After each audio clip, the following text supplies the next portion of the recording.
old ball game.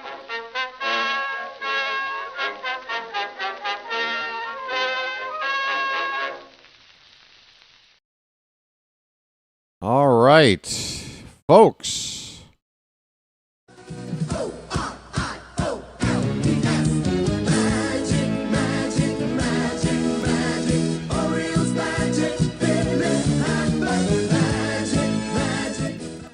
Well, I guess I'm early to the party.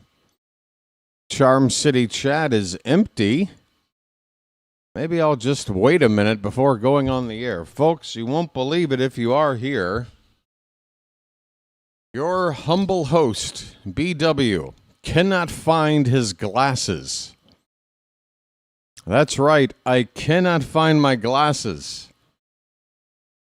I don't know what happened. I took like a 90-minute nap. They were resting next to my laptop, and they are now nowhere to be found. How am I going to do this? I pretty much can see the same with or without them, but just unbelievable. Hello, anybody here? Hi, if you're here, say hello in the chat. I promise if you say hello, I'll come on the air. You say hello, and I'll say hello. Let's call the whole thing off. Folks, are you there? I know it's not USA. I know it's not the Orioles. But this is a baseball game everybody should be watching if you're a fan of this sport. Mexico versus Italy. Hello. Anybody there? The first person to say hello in chat is going to win a special prize. A special prize. The first person. There's George. Hi, George. Okay. I exist. How you doing, everybody? It's your old pal, the BirdWatcher here. People call me BW for short. That works for me. We have a special presentation tonight on the Orioles BirdWatcher Channel. It's not an Orioles game. It's not even Team USA, folks. This is the final game of the pool stage in the World Baseball Classic for Pool B that features Team Mexico against Team Italy. And this game has implications that affects Team USA. There is a chance, depending on how the final score reads on the game tonight, that the U.S. will be knocked out of this tournament in the group stage. Despite winning the first 3 games, having lost last night to Italy, coming into the night undefeated, if Mexico defeats Italy by scoring 4 runs or fewer, that is what the recipe is for a disaster for Team USA. Mexico would have to win, scoring no more than 4 runs. That's the scenario. They score 4-3, 4-2, 4-1, 4-0. The U.S. gets knocked out. If they win by a score of 3-2, 3-1, 3-0, the U.S. gets knocked out. If it's 2-1, 2-0, U.S. knocked out. If it's 1-0, Mexico, the U.S. is knocked out. Any other combination, or if Italy wins, the U.S. is in. So if you want the U.S. to win, you're rooting for Italy. And if that's not good enough, you're rooting for Mexico to put up at least 5 runs on the board. There is a chance that the easier way for everybody to relax is for Mexico to jump out to a big lead. They just put up a 5 spot in the first inning, and we're in. That's it. That's it. The remainder of the game would not matter to us. It could matter in terms of seeding. I don't know that much off the top of my head. But we're just trying to get in and save ourselves from what could be the most embarrassing. It's got to rank up there with one of the most embarrassing moments in an international tournament in American sports history. Mark DeRosa, by all accounts, went into yesterday's game convinced that the U.S. had already punched their ticket to the next part of this tournament, the knockout stage. In fact, that was his exact phrase, punched their ticket already. He was wrong. There are a lot of people in his camp trying to provide cover for him since last night, explaining that he had misspoken. He said in the press conference after the game last night, when asked about that quote before the game, he said that he had misspoken. In fact, why don't we listen to Bob Nightingale try to run cover for DeRosa with this response to the situation. Take a listen, folks. We've seen all throughout social media spreading like wildfire the video of Mark DeRosa saying that they had essentially already punched their ticket to the quarterfinals. Did Mark DeRosa actually not know the format? How concerning is this to you? He actually did know the format. I think it was just, like you said, those guys stayed up late. I know they didn't get back to the hotel till, probably close to 1:30 in the morning. Got up early for the show. So he knew what the rules were. He knew that it wasn't locked up. And, those lineups are done days ahead of time. Why? So it had nothing to do with the lineup or anything like that. Talked to the players. They all knew before the game started. Knew what? Nothing guaranteed. We still got to win to do it. They just felt so we still got to win to do it. Good about beating Mexico. I think maybe them, like the general public, thought that Italy would be a lot easier than they thought. And he ends it with, I guess they thought Italy would be a lot easier than they thought. Well, it doesn't matter whether or not they thought Italy was easy if they're under the impression that if they lose, it doesn't make a difference. Which is it, Bob? Which is it? He knew everything? Or, and he talks about the players getting back to the hotel room late. Just excuses. Folks, this is an epidemic in modern society. And we need, as people who care about the truth and accountability in this world, we need to speak out when crap like this is said, okay? I am sick and tired of watching people in high positions make bad decisions and then provide a bunch of BS excuses and not just own up to the fact that maybe they did something wrong.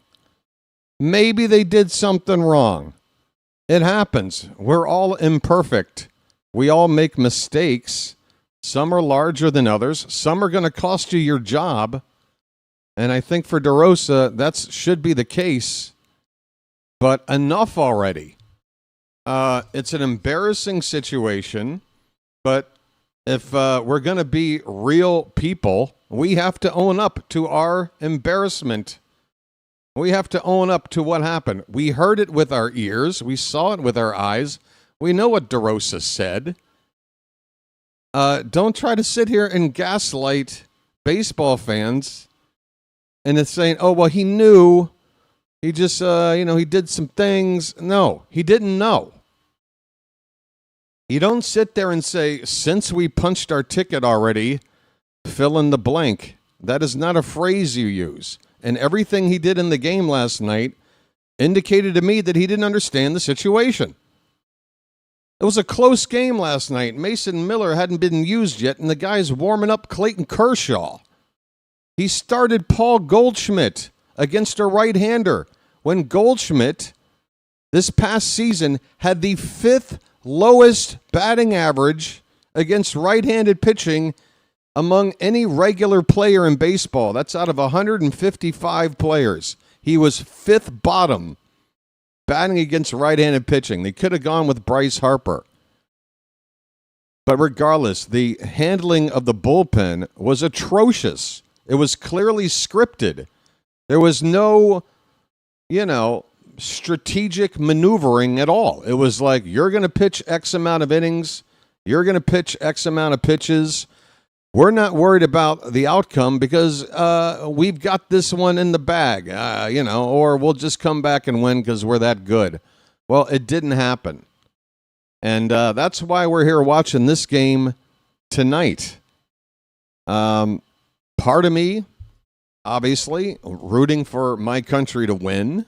I want to see us take on the likes of Dominican Republic, Puerto Rico, Japan, South Korea.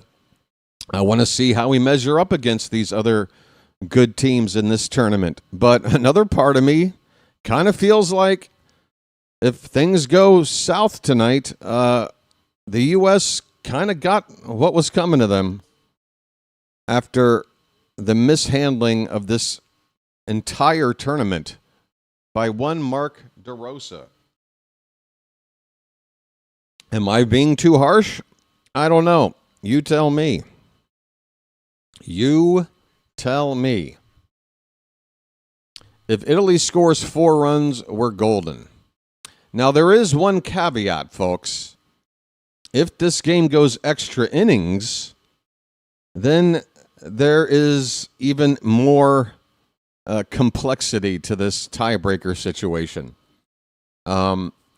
We'd have to go on a case-by-case basis, but it's not the layout I gave you, folks, which is Mexico winning with 4 runs or less would knock the U.S. out. It might only be a matter of 3 runs or less, or maybe it's 5 runs or less if it goes extra innings, because there's a ratio of innings, defensive outs to runs scored against, or whatever the hell it is. But it isn't even quite certain if this game were to happen to go to extra innings, from what I can tell. This is a very interesting night of entertainment ahead of us. And again, folks, I don't know where my glasses are. That is a big whoopsie on my part. I took like a 75-minute nap after calling the Orioles game this afternoon. I distinctly remember laying down. I had my laptop to the side, and I put my glasses next to the laptop, and I woke up, and I started moving around, and then I'm like, well, where are my glasses? And I spent a solid 5 minutes looking at the same place again. I don't know where my glasses are. But the good news is they're pretty much, with everything I got here, it doesn't make much of a difference. I can't really see great with them on. I can't really see great without them on. But I do feel a little bit naked without my glasses. So if I misread a thing or two tonight, do have a little heart and be a little tolerant, if you don't mind. We got George here, Alexa, Michael, Phantom.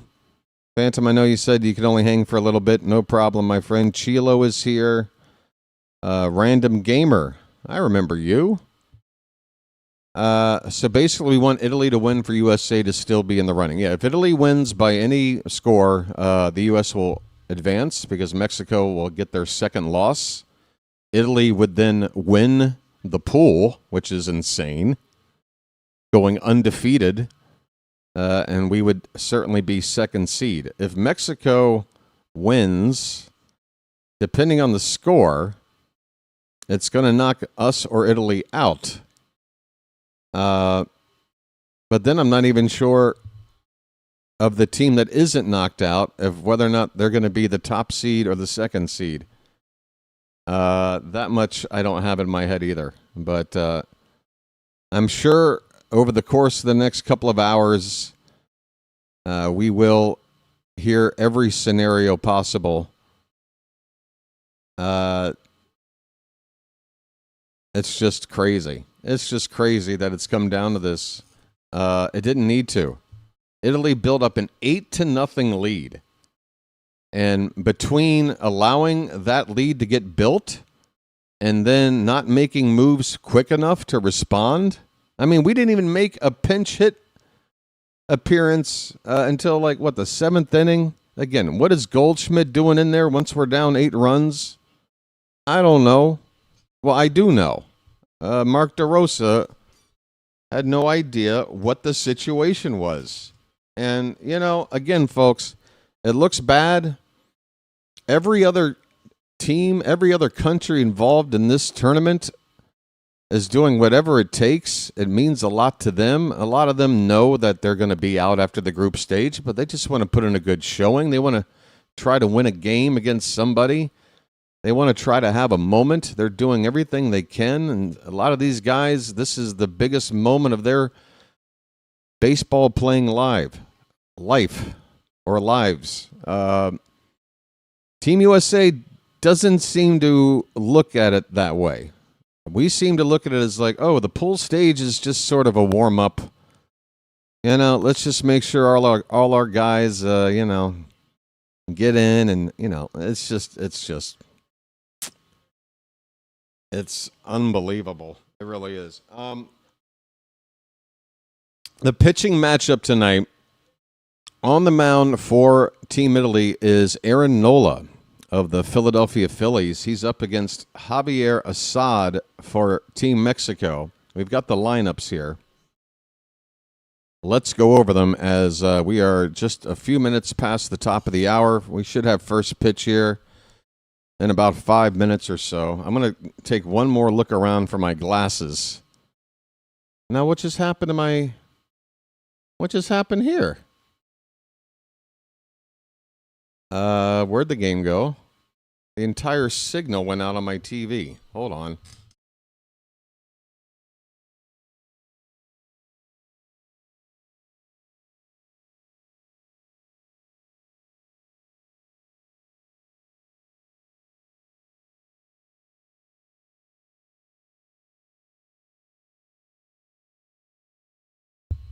I tell you what, folks.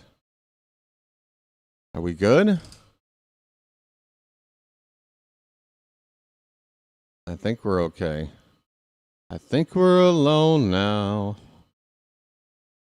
Gonna have to refresh the game.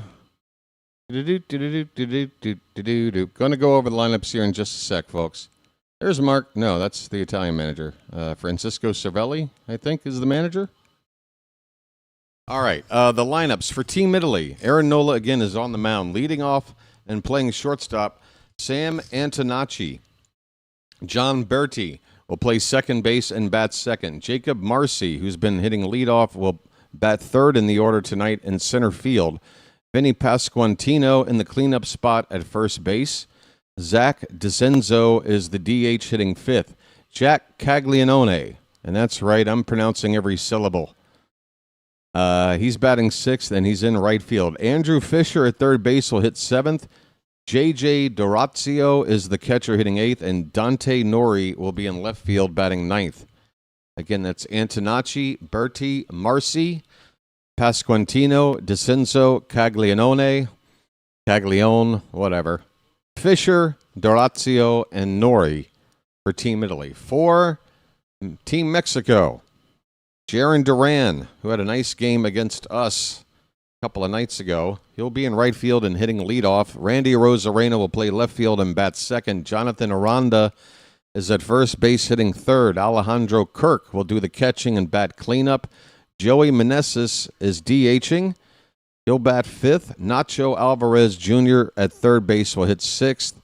In the seventh spot, it's Nick Gonzalez playing second base. Alec Thomas is in center field hitting eighth. And finally, former Oriole, current Brewer, Joey Ortiz batting ninth, and he's at shortstop. All right, folks.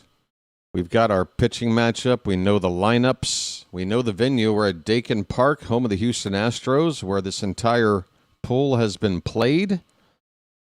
I do believe it's one of the final two venues. I think this ballpark and the Marlins ballpark, with the Marlins ballpark hosting the final, I believe. But I do believe quarterfinal and semifinal games will be held here at Dakin Park. As who is the home team here? Mexico is taking the field right now.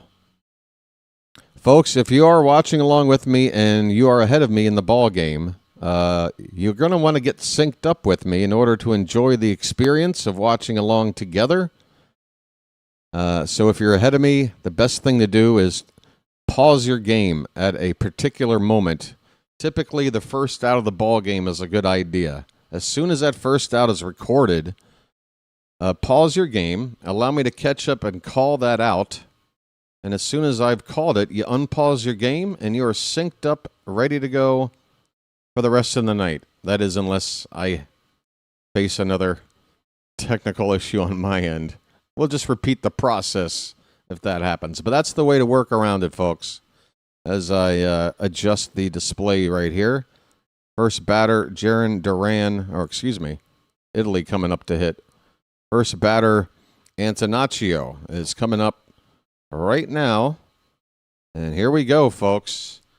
The fate of Team USA is in the hands of Mexico and Italy.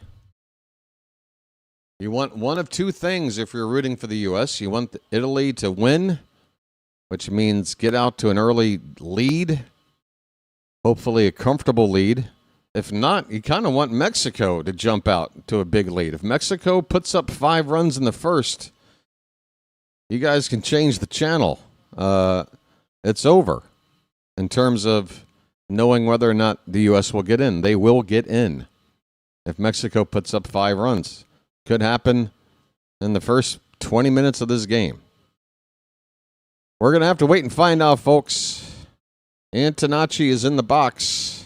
Javier Assad is on the mound. Nola pitching for Italy. I'll get it right. Here is the first pitch of the ball game. Swing and a miss. 94 on the fastball. That was an inch or two above the zone. And Antonacci missed it. Strike 1. Next pitch is in there, called strike 2.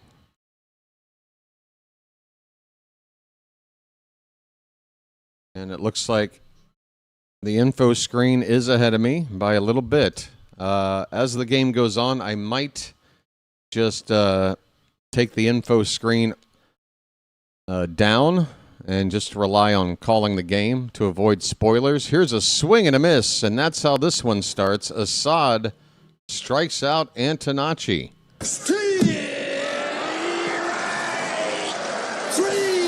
Well, y'all come back now, you hear? I'm just going to play the strikeout button for both teams.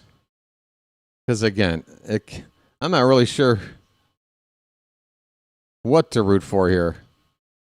I feel like Mexico should be the favorites, and I kind of want to get this done quick. I'd rather see them put up a 5 spot in the first than just wait for 9 innings for Italy to hold on for a win or wonder whether or not the score is going to work out.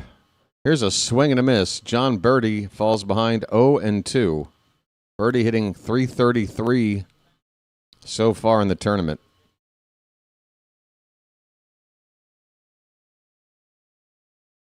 Mexico are wearing their white jerseys, shirt and pants. We got a royal blue jersey top for Team Italy with gray pants.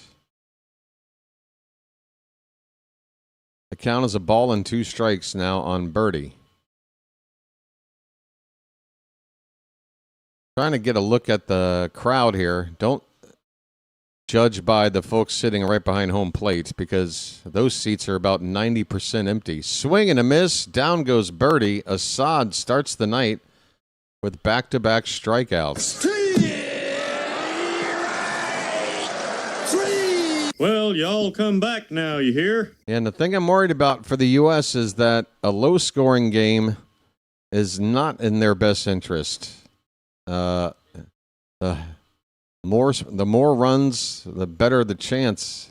But I think we're going to see a tight one here as Jacob Marcy looks at strike 1. Javier Assad is up there throwing strikes. 2 down, nobody on. The 0-1 pitch.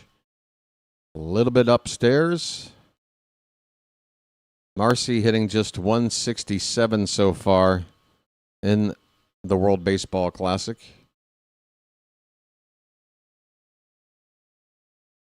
He reaches for one well below the zone and fouls it off. 2 strikes on the batter. Charm City chat, we doing okay? Haven't seen any movement there for a while. We've got over 30 people here right now. Glad to have everybody here. In the next break, we'll talk. The 1-2 pitch is popped up. It's going to get out of play. Well, here's one thing we can get out of the way. If you are watching, if you wouldn't mind, it really does help out the channel if you tap that thumbs up, hitting the like button there at the bottom of your screen. I'm a YouTuber that does exclusive live streaming, and like buttons really do a lot for channels like mine. YouTube takes those likes and they help promote the channel a little bit more. So we've got tons of people here. Everybody can get those likes up to 20 probably within seconds, and we'd still only get half the people in the room. The count is run full here on Marcy, as this last pitch was high. Was that called a strike? Or what was that? Yeah. Okay, 3-2 the count on Marcy. 2 down, nobody on.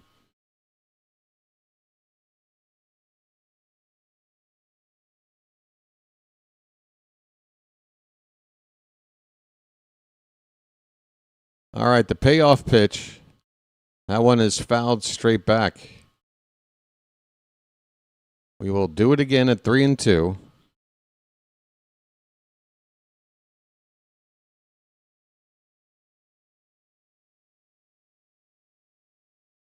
Hey, there's Froggy over on the vertical side. Good to see you, Froggy.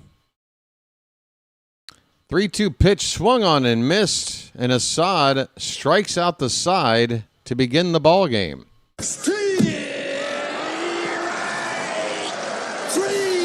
Well, y'all come back now, you hear? Well, not what we want, right? We want Italy to score some runs, or at least look like they're capable of scoring. Assad looks pretty tough here in that first inning, striking out the side. Hang in there, folks. The room is filling up. Hey, folks, we are really going to make a push tonight, and I really need everybody that has been a regular in the community on this BirdWatcher channel, in the Charm City chat, to step up and help out tonight, because we've got some new people checking out the channel with this World Baseball Classic. I'm happy to announce that last night we reached 10,000 views between the horizontal and vertical sides. We picked up 20 new subscribers, which is a lot more than we're getting in the spring training games on weekday afternoons with our Orioles. So let's do our best to convince those new folks out there to give the channel a try. What I can tell you, folks, is that it is a no obligation commitment, or it's a no commitment and no obligation situation. Subscribing is free. It makes it easier to find the channel for another future event. I do plan on calling the remainder of the Classic through the final. Even if the United States get eliminated, I'll have to choose which game to call, play it by ear, but probably going to call the later game of on a given night because of my location, and I don't want it to interfere with the afternoon games that the Orioles are playing. Although, coming up early next week, the Orioles will have a couple of early evening games, Monday and Tuesday night, against the Yankees and the Red Sox, respectively. So there is a chance that there could be some overlap. Just so everybody's aware, this is a Orioles first channel, and that will, even though it's just spring training, I will finish that game before I jump on to the whichever Classic game if there is overlap. Okay, we're in the bottom of the first. Jaron Duran at the plate. First pitch is just a bit up and away for ball one. Just a bit. Aaron Nola. Next pitch is a 93-mile-an-hour heater, fouled back.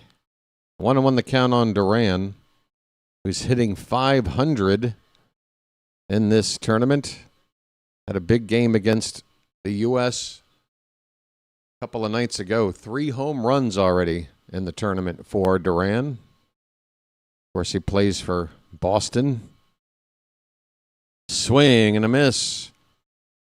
Aaron Nola, probably his signature pitch is that big breaking ball, big curve ball. And he just broke one off there. If Nola can get that pitch working effectively tonight, he should be in pretty good shape. The count is 1-2, and the pitch is fouled away. Where could my glasses be? That's the question. What do you do, folks, when you lose something and you check everywhere and then you double check everywhere and you know it's in the room? Oh, you know where it might be? What if I went out on my balcony and then took them off and set them on the table out there for some reason? Swing and a miss. I bet you that has to be it. Duran just struck out. Well, y'all come back now, you hear? It's on that Nola curveball. Like I told you, if that's working, Nola can be a tough guy to hit. Nola was a runner-up for the Cy Young Award a few years back. Here's Randy Arozarena. And he looks at a pitch a couple inches outside for ball 1. Arozarena was a Rookie of the Year coming up with the Rays. Has moved on since. Plays now for Seattle.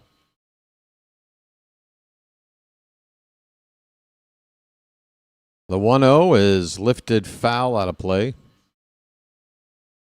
Arozarena loves wearing bright colors to accent whatever uniform he's wearing. The guy does not like to blend in. He likes to stand out. Part of his personality. The 1-1 pitch. Swing and a miss. By the way, Arozarena and Seattle teammate Cal Raleigh, when Mexico played the U.S. a couple of nights ago, there was a bit of a controversy there that I missed in the moment. 1 second left on the pitch clock. Here it is. That pitch outside, 2-2. So Arozarena came up to hit the first time, second batter of the ball game with Raleigh crouched behind the plate. Arozarena reached out with his hand to get a handshake, and Cal looked at him and said, "No, pal, not right now." And kind of left Arozarena hanging. Here comes the 2-2. That is off the plate outside. Full count. 1 out, nobody on, bottom of the first, no score. Arozarena, usually not one to hold back on his feelings, kind of thought what Raleigh did was not a very nice thing. Swing and a miss. Another curveball from Nola gets another strikeout.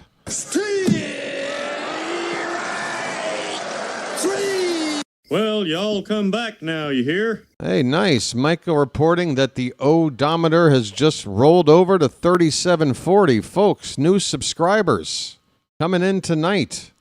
I can feel it. Folks, let's get it up to 3750. That's not a perfectly round number, but it's darn close. That's just 10 more subs tonight. Let's make that odometer roll over at least one more time tonight. I think we can do it. Jonathan Aranda takes ball 1. A first baseman, left-handed bat for the Rays. 1-0 pitch is in there from Nola. A fastball at 93.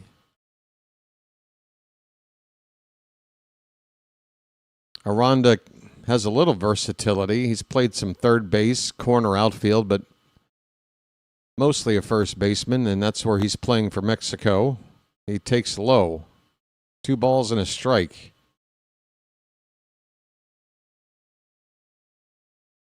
I'm still waiting to get a nice panorama view of this ballpark to see if it's as packed as I hope it is. Again, you look at the seats right behind home plate for every pitch, and you would think this was like a a game shortly after COVID. It's just such a bad look. You charge crazy amount for these seats. You fill up 20% of them. Here's a ball lifted out toward left center field and deep onto the warning track, making the leap, and that ball is going to get down. There are some strange corners in this outfield wall area of Dakin Park. And right where there's a little corner, the center fielder went to make a leaping grab, and the ball did not stay in the glove. I'm not sure if it ever was in the glove or if it... Let's see on this replay. Looks like the ball just landed above his glove, off the wall. That is a 2-out double for Aranda. That'll give a chance to Alejandro Kirk, looking for a 2-out RBI. First base runner of the ball game is on with a double. And here's a first pitch ground ball hit sharply to third. Over to first in time to get the slow-footed Kirk, and the inning is over. So Nola gives up a 2-out double, but one pitch later, the inning is over, and he escapes any damage. We go to the second inning, folks. No score between Italy and Mexico. Folks, my name is BW. That is short for the BirdWatcher. It's just my online handle. My real name is Steve. How you doing? I love baseball. I love the Orioles. And I love calling baseball games. Hence, this channel, which is about to start its third season. 2 seasons in, I've called what? That's 162 times 2, 324 consecutive regular season games. I have not missed one. I haven't missed a postseason game. We did have a few of them in the first season. And if there's a spring training game televised, I have missed one. I did miss one, and that happened second game of this spring due to the internet going out in my neighborhood for about 4 days straight. Oh, I was so upset. My goodness. Almost to Cal. No, I'm not even close to Bill Ripken, Charm City. I got a long way to go. What, about another 12 years without missing the game? Folks, we got 50 people here in the horizontal side. I'm not even sure who's over on the vertical side. But once again, I'm going to ask you new folks to help out with the rest of us regulars here by just doing one simple act of kindness. Tap that thumbs up at the bottom of your screen. Here's the deal I'm going to give you, okay? If we can get that number up to 30 here in the next couple of minutes, then I will stop talking about it for an hour. Okay, I won't mention it after every half inning and annoy you with it. All right, you do your part and I'll zip it. Okay, hit that thumbs up. I promise it won't hurt. It's not even going to sting a little. We are ready for the second inning. Vinny Pasquantino shows bunt and bunts it foul. The last guy in the lineup, I would expect to try to get on with a bunt single. But these are strange times, and we're seeing strange things. I should have ran out to check to see if my glasses were outside. Vinny gets into one to right field. It's high. It's back to the warning track. Standing at the wall, leaping. It's over Duran. It's over the wall. Vinny Pasquantino has hit. What happened? Why is there no one on the board? Are they saying, okay, I thought maybe they were yelling fan interference. Put that run on the board. Italy takes the lead, and if they hold it, the U.S. are going through. Folks, it's a home run for Pasquantino.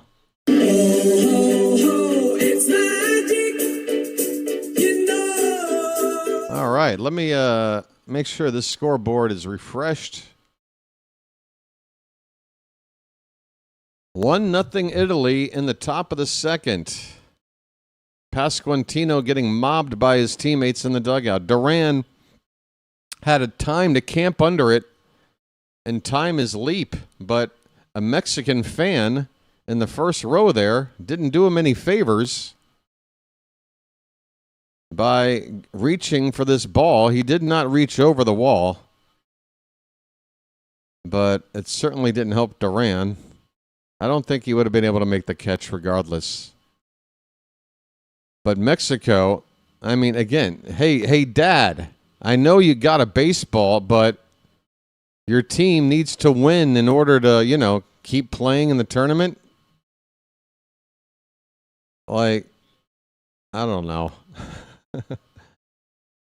I'd be happy if you caught a home run ball from your own team, but here's a ground ball to short. Should be routine. Throw to first in time. DeCenzo retired. 1 away.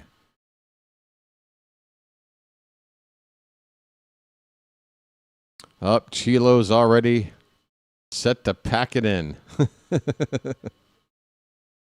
Oh, Chilo. There was a time, Chilo, where it really did, I don't want to say get on my nerves. That sounds too harsh, But I mean, like, I'm just like, you remember our pep talks. There was a time there I was like, man, Chilo, God, come on, dude. But now I kind of, I've grown fond of it in some weird way. The Chilo pessimism. I enjoy it now. Keep it up. Keep up the good work, my man. All right. Jack Caglianone. I'm going to say it the way I want to, huh? If I'm in Italia, I do believe you say Caglianone. Not just Caglione and just pretend like there isn't another couple of letters in there. The 3-0 pitch is upstairs. Assad loses Caglianone on a 4-pitch walk. 1 out, runner at first for Italy.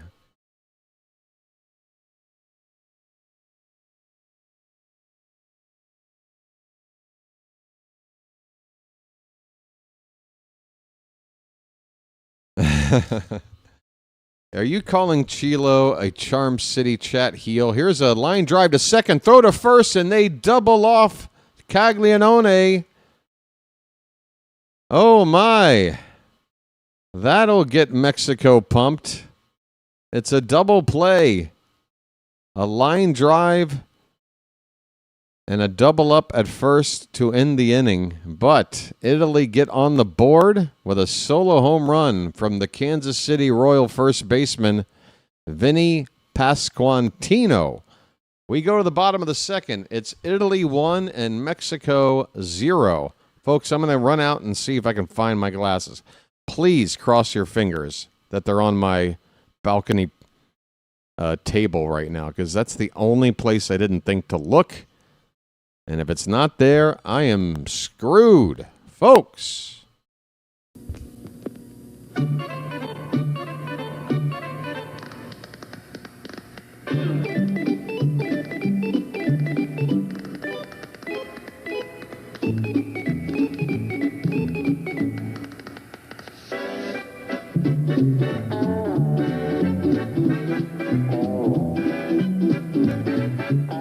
He met a strange friend in the Chesapeake Bay when Mondi the Monster...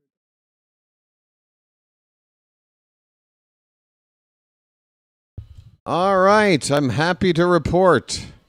Great success. Great success. The glasses were out there on the balcony. Thank goodness.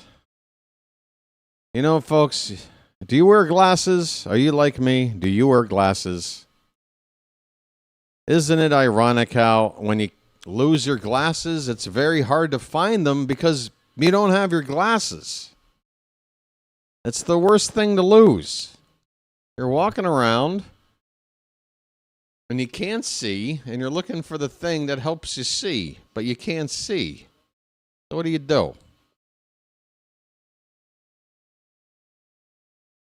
Charm City's not even sure if he's wearing glasses. He can't even see 1 inch in front of his eyeballs.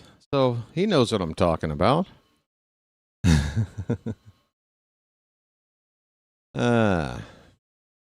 Not meant as a knock. Oh, you can knock wrestling. Come on.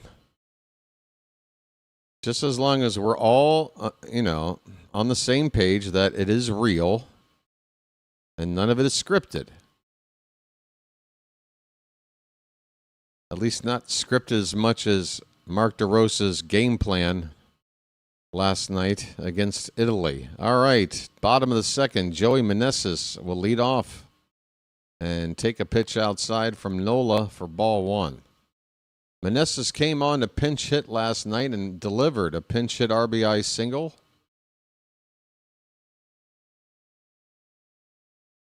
1-0. That time it was off the plate outside, but he swung and missed. It's 1 ball, 1 strike. Yeah, George, I agree. We've got a lot of people watching, but for some reason people are just shy to hit the thumbs up. I'm not sure why. Maybe I'm saying the wrong things. I guess Charm City Chat will have to convince these folks that it's a good thing to help out. I don't know. It's equivalent to you ever walk into a doorway of a 7-Eleven or something and somebody's right behind you? What do? Do you just ignore them and let the door close, or do you just prop the door open for them for a sec and help out your fellow human being? Here's a swing and a miss. Meneses strikes out. So that's what you're doing. You're just doing a little act of kindness. That's it. But look, I'm not gonna, beat a dead horse about it. Nacho Alvarez Jr. at the plate. 1 out, nobody on. He fouls the first pitch back. It is 1-0 Italy. If this score holds, if Italy wins at all, the U.S. will advance and Mexico will get knocked out, and Italy will win the pool, which is just plain nuts. 0-1 pitch off the plate. 1 ball and 1 strike. That's right, folks. Don't worry, just spoil the chat. If Nacho hits a home run on this next pitch, don't worry, is going to have to be put into a timeout. If you're hoping for it, that's one thing. If you're announcing it before I do, that is a giant no-no. Well, he does get on base. Here's a base hit in the left field for Alvarez. Nacho gets on base. Yeah, predicorated. You're predicorated. Okay. I like your name, don't worry.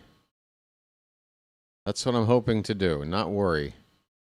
Nick Gonzalez is at the plate. Alvarez gets checked on with a throw to first. Mexico has the tying run on with 1 out. Gonzalez, Pittsburgh Pirate, is up there facing Nola, and he swings and misses at the first pitch. It's 0-1. Orioles going to be sexy this year. All right, folks. I might have to start an OnlyFans page. 0-1 pitch. Hit on the ground hard, but right to third. They go to second for 1. Over to first. Folks, a 5-4-3 double play. Italy turns 2.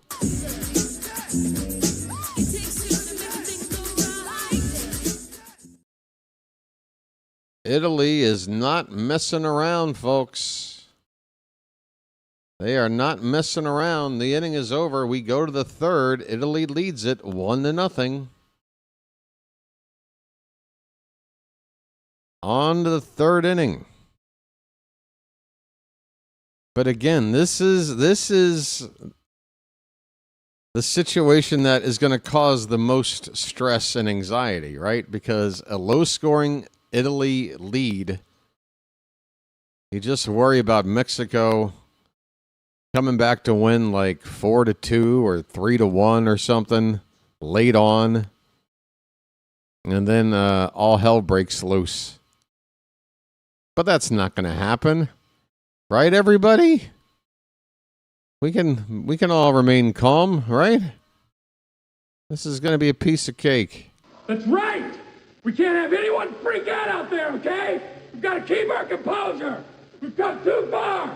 There's too much to lose. We've got to keep our composure. That's right. Just relax, everybody.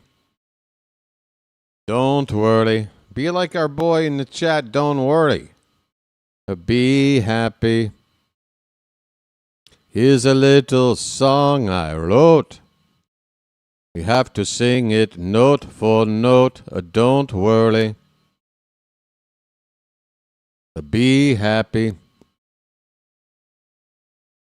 The landlord says your rent is late.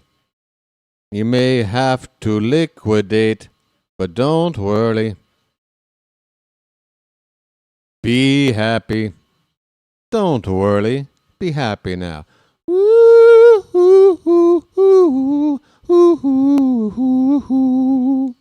Don't worry. Be happy. Don't worry, be happy.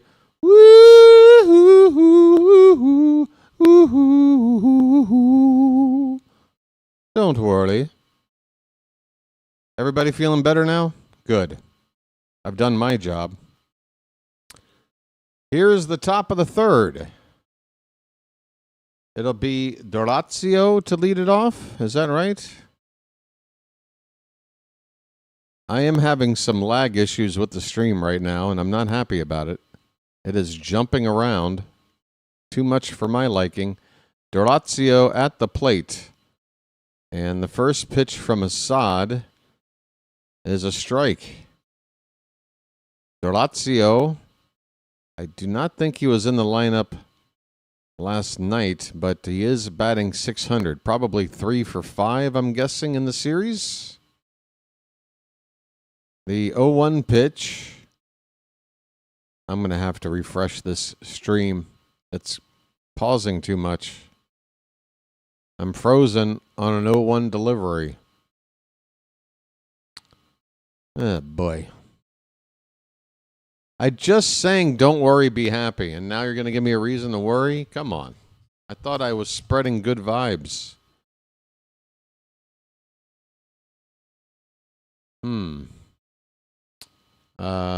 It's been a while now. I'm going to go ahead and refresh this. Stand by, folks. DeRosa was at the plate. It does look like there has been a result. He struck out. So 1 down. And we already have a result for the next batter. Nori has come up and hit a single in the left field. So I've got a lot of catching up to do. There's 1 on and 1 out in the top of the third. Okay, Antonacci is coming up.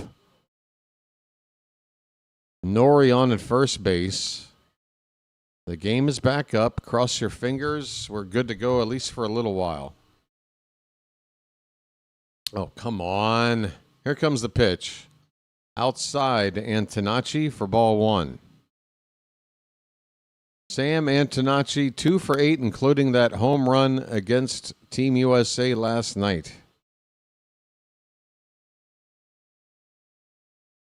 The 1-0. Little bit outside. The ump does not call it a strike. He shouldn't have. It's 2-0.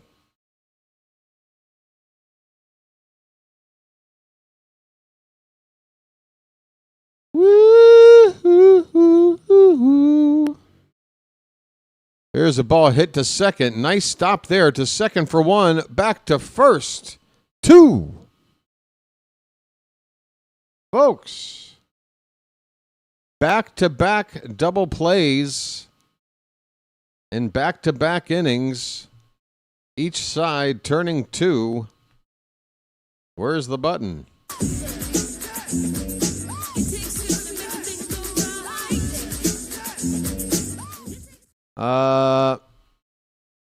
Okay. What happened? I'm going to have to look for a backup stream, folks.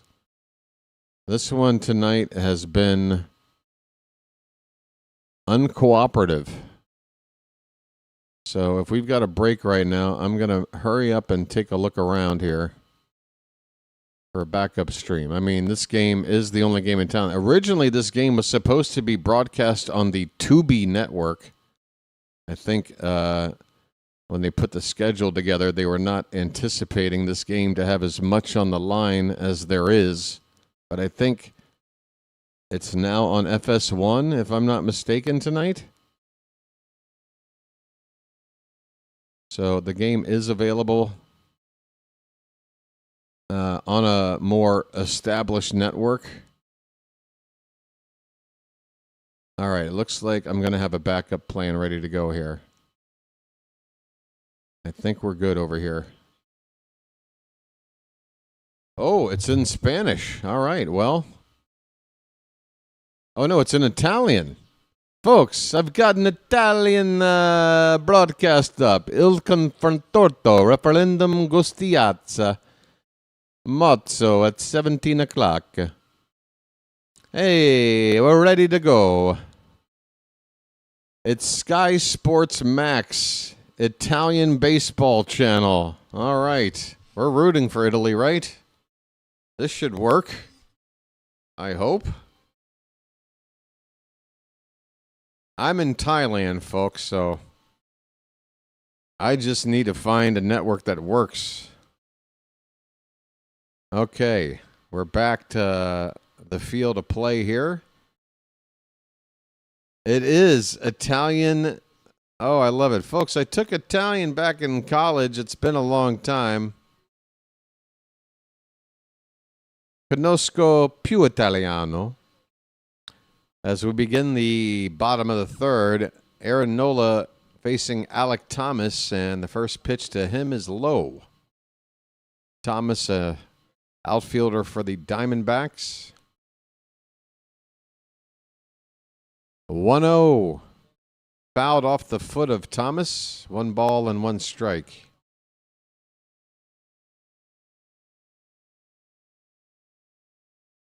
I can't stay longer than 8:45. I forgot I had a 9 o'clock commitment. No problem, Froggy.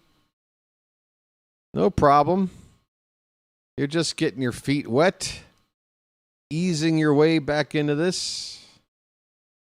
I'm just happy that you stopped by. The count is 1 ball and 2 strikes to the leadoff man in the bottom of the third.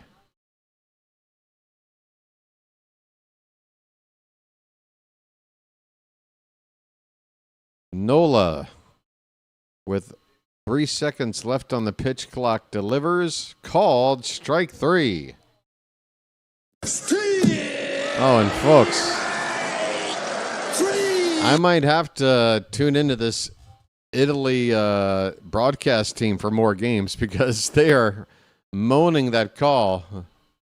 As soon as that strike 3 call was made, one of the announcers went, "Oh!"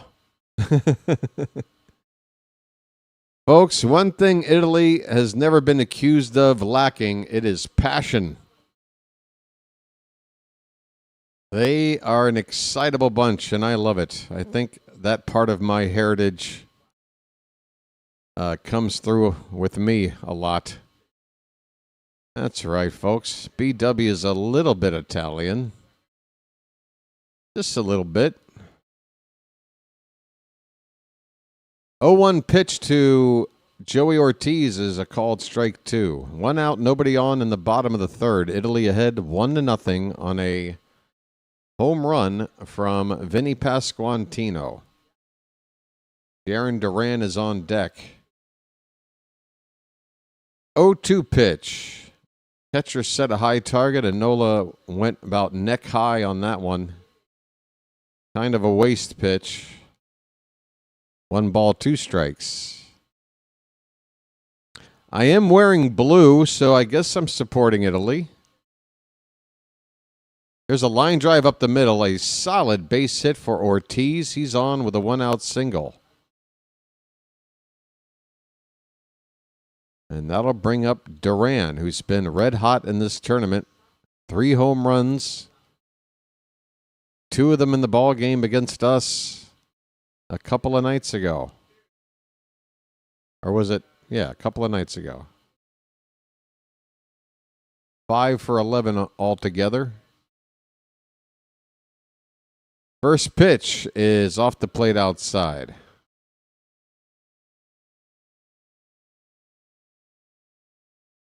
Apparently doing the color commentary is Roberto Benigni.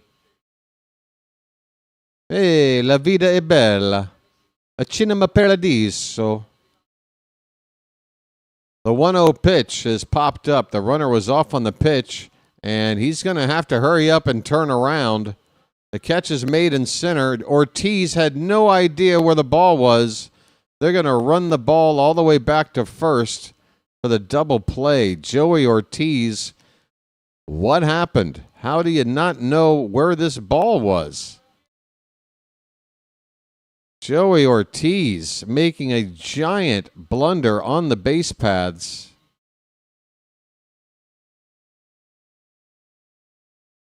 Unbelievable. Really, no excuse for that. The inning is over. We head to the 4th. Italy ahead, 1-0. What the hell was Ortiz doing? I mean, why was he convinced that ball was going to drop when it was hit that high in the air? I have no idea what that was. Inning over for Mexico. We head to the 4th. It is 1-0 Italy. And Chilo is not happy. I don't blame you, Chilo. That's a former Oriole out there as well.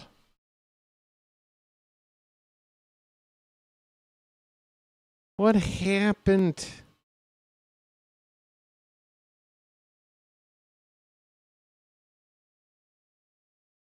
What happened? Hey, folks.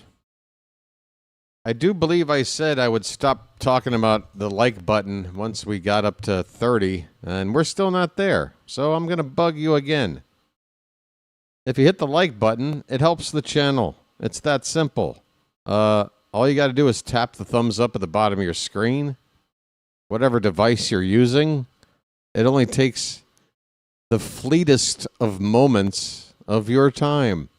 And I do appreciate it. I might sound cynical. I might sound a little bit like a jerk off, but it's true. I really do appreciate it.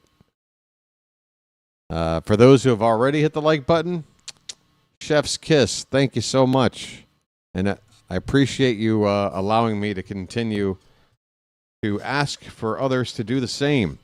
It's just part of doing a YouTube channel, folks. Nothing out of the ordinary going on here.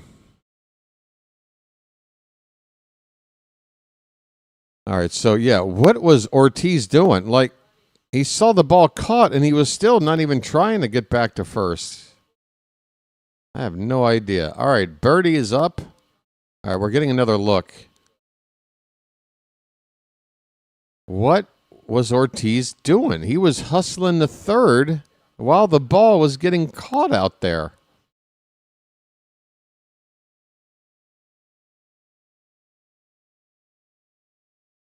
Apparently, Joey Ortiz getting instructions from Mark DeRosa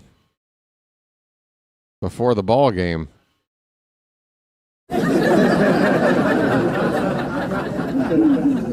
2-1 the count on John Birdie, leading off the top of the 4th for Team Italy. Birdie 3 for 10 so far in the inning. 2 outs, he was thinking, yeah, but George, he was looking at the play between second and third.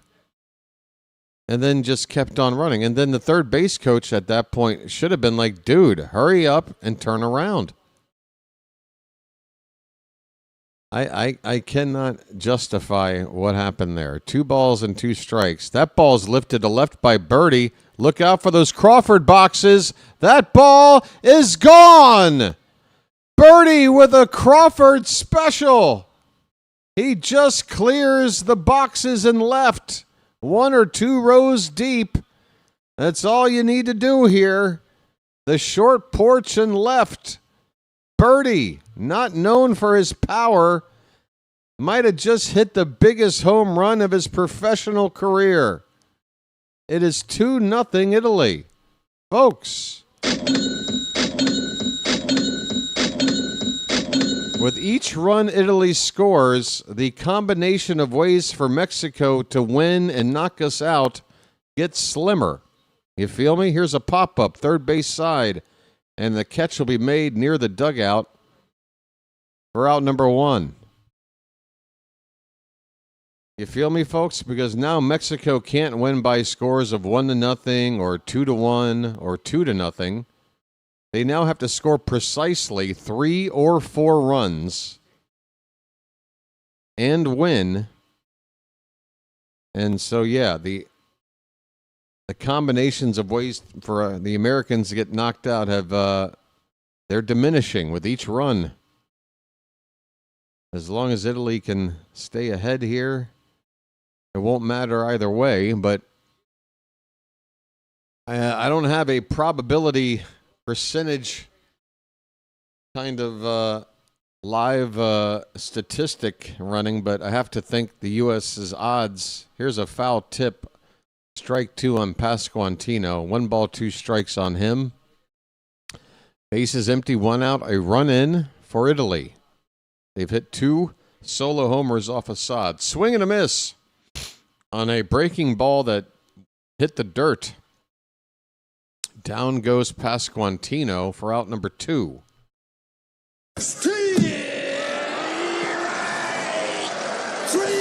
Well, y'all come back now, you hear? Here's DeCenzo, second time up. Yeah, 2 more runs for Italy, and we're good, right? Because Mexico can only... But except if they tie it at 4 and it goes extra innings, then there might be another scenario that we have to consider. Here's a fly ball to left right at a Rosarena. He makes the catch, and the inning is over. Let's just hope this doesn't go extra innings with the score such to where we have to figure it all out, because my brain hurts enough as it is. Does that get a bye-bye birdie? It should have. In hindsight, Phantom, it should have. That was I don't want to use bye-bye birdie for a non-Oriole home run calls. That is just for my team. I know you know that, but for a guy named Birdie, if there ever was a time to make an exception, perhaps he's the guy. Particularly given the circumstances. Clever Phantom. I don't think our friend, who shall remain nameless, is capable of coming up with something as clever as that.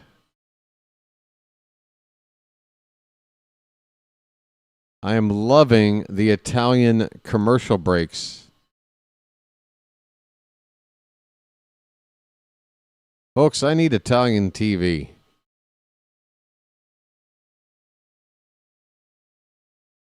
And if I remember correctly, I think they have nudity allowed in their commercials. I got no problem with that. I'm a grown man.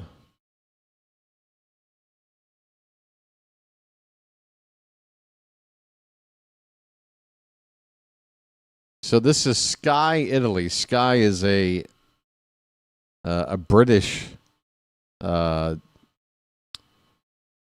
multimedia company, and I guess Italy bought the rights to some Sky content. This is Sky Sports Max that I'm watching. I'm probably one of like 25 people watching baseball this way.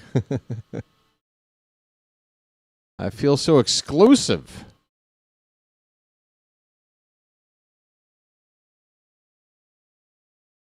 Folks, that sub count tonight, I demand it hit the 3750. We're in the 3740s, folks. 3750, that much closer to 3800. And the bigger the number we can get to before opening day, the better. Because I'm hoping for a nice opening day push and get us that much closer to 4K, folks. 4K. It's not just a good resolution for watching TV. It's a good number of subs. All right, Randy Arozarena takes strike one. Aaron Nola out there for his fourth inning of work. He's only thrown 36 pitches through the first 3 innings. That is 12 per inning. So he could easily go 5 innings at that rate. The count is 0-2 on Arozarena.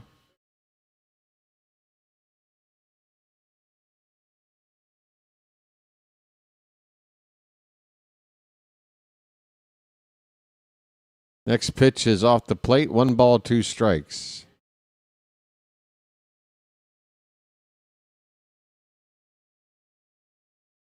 Well, that pitch clock seems to run down quick. Down the 2. Here's the pitch. Swing and a miss. Oh, that looked like a slider. Breaking low and away from Arozarena. See you later.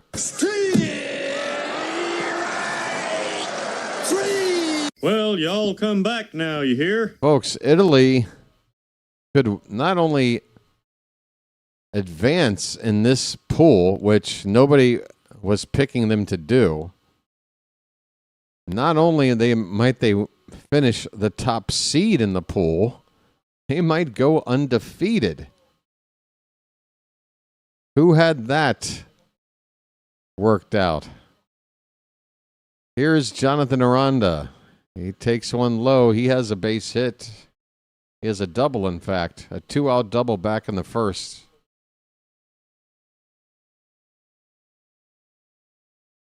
Want to know the count on Aranda. Nola's next pitch. Inside 2-0.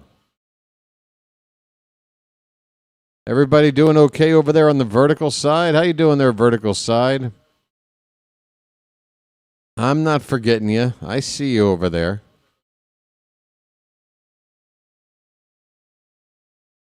The 3-0 pitch.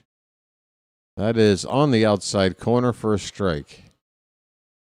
That was not a get me over fastball. That was a hit the corner fastball on 3-0. So 60% of the time, Nola throws either that four-seamer or that curveball. His next most used pitch is his sinker. So he doesn't have much in the way of horizontal movement on his pitches. Everything's pretty vertical. Man, did Alejandro Kirk get even larger since the last time I saw him? Here's the payoff pitch. Breaking ball hit on the ground up the first base line. It's a fair ball. A race to the bag is won by Pasquantino for out number 2. Aaron Nola is kind of cruising. He has not given up a walk through 3 2/3. He's given up 3 hits.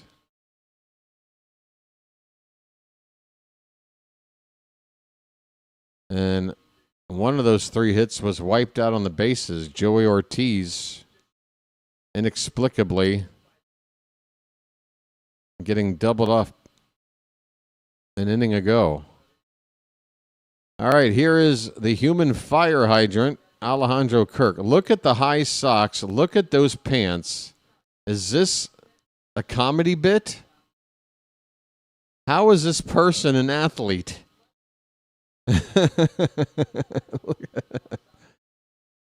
How does he even keep his balance? His gut looks like he's just going to topple over. I mean, folks, I'm not trying to be nasty to the guy. I love the fact that a guy like this can hang in a pro sport as tough as baseball, and not only is he hanging, he's good. But the question is, how? The 1-2 pitch popped up. The catcher takes a look. It's out of reach. Yeah, there's Sky networks spread all over the world. I think there might be even a version here in Thailand.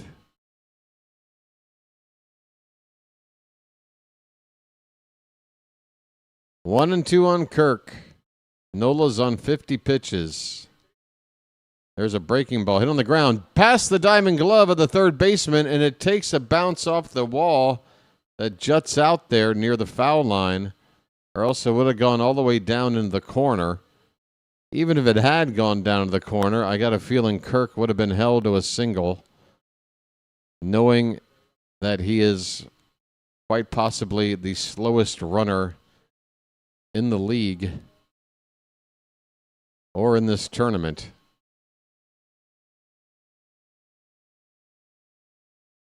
So Kirk is aboard with 2 down. And who wants to see Kirk score all the way from first on a base hit to a gap somewhere? Probably all of you going, none of us BW, because we want Italy to win. What are you, nuts? Meneses takes low and away for ball 1.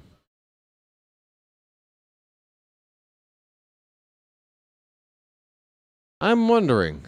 I mean, Kirk certainly hustles more. Looks like he's getting down the line with more, like he's trying to get there quicker than Stanton. But yes, Stanton is incredibly slow.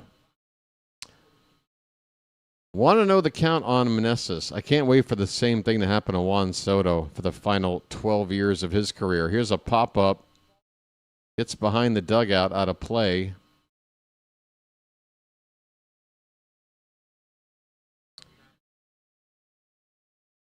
A fan got that foul ball and is quite happy about it. 1-1 the count. 2 down, runner at first. Mexico trying to get on the board. The pitch from Nola is reached for and fouled off. Meneses trying to protect on a curveball in the outer part of the plate. Probably would have been a ball.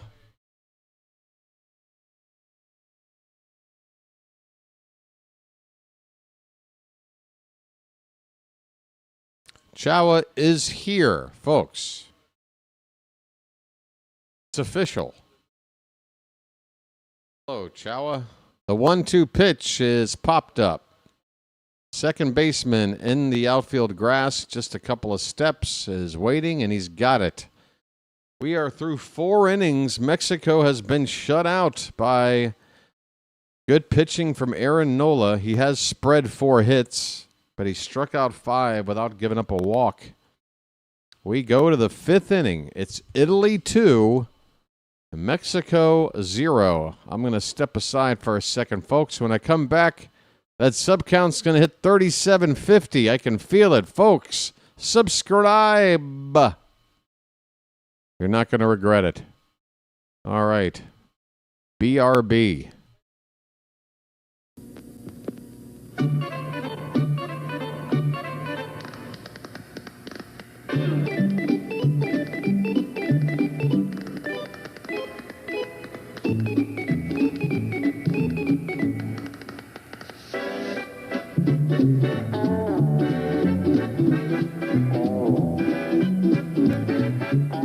He met a strange friend in the Chesapeake Bay when Monday the Baltimore, you are seeing history being made today. Boy, Harry, you're full of energy. You look great. I hate to tell you how I feel. I've had that bad back myself. Also, with this cold, it just seems like it's settled in there. That's age, friend. I don't care what it is. It feels awful. You smell like a drugstore. That's right. I am a You're drugstore. not a hypochondriac, are you? What does that mean? Oversexed? What?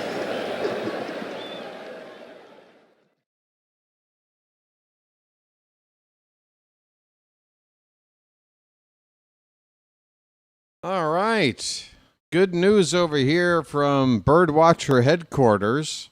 It's raining where I am, and we've been needing rain now for quite some time.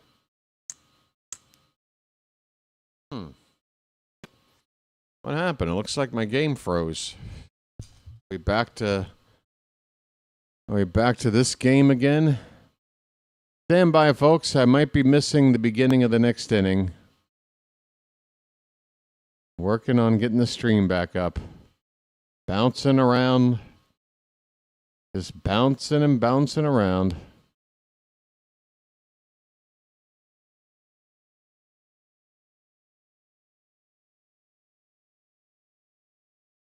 Be good to BW, why don't you? Have a heart.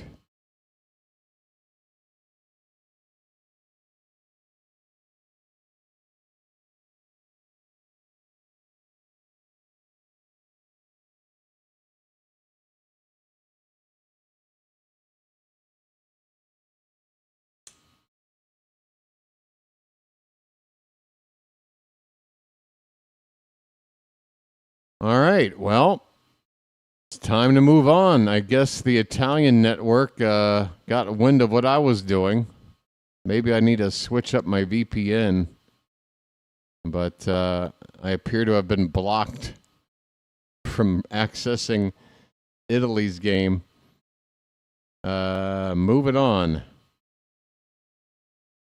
All right, it is a 2-2 count on the leadoff man, Jack Caglianone. And that's right, I pronounce his name with every syllable. I don't care. The count is run full on Caglianone, who walked his first time up.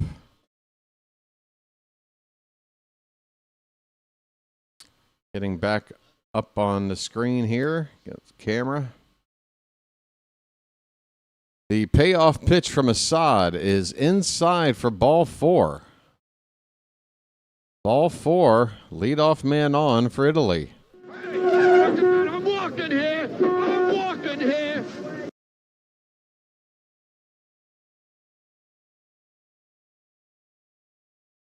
Folks, if you don't have a way to watch the game on TV, some would say this is the next best thing. Others would say this is better anyway. As Fisher fouls one off, it's 0-1. Andrew Fisher. Just 2 for 5. Just 5 at bats, but he's got 2 hits, and one of them is a home run. 0 for 1 tonight. Assad is on 53 pitches. Number 54 is up and in. There goes the runner, and he's going to make it in there to second base. Caglianone with a steal of second. And there's nobody out. So Italy with a chance to maybe manufacture a third run here. And again, another run gets us a little closer to where the U.S. want to be. 0-2 fouled back.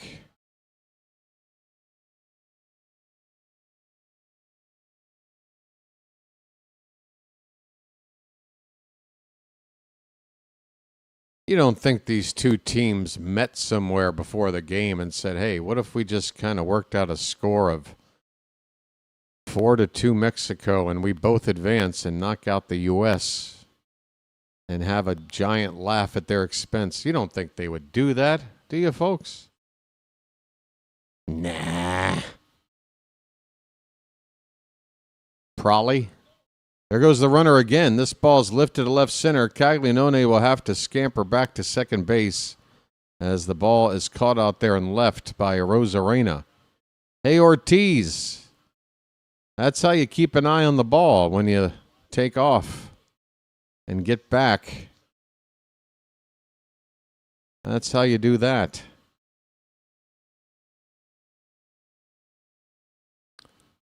Here's DeRosa, the Italy catcher. 0 for 1.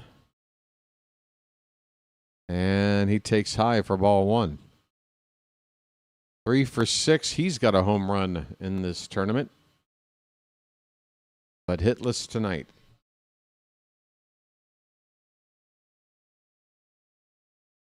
A look back at the runner at second, and the pitch is hit in the air, foul off to the right. 1 ball, 1 strike. Folks, I would promote the next World Baseball Classic game that I'm calling, but I don't know what it is.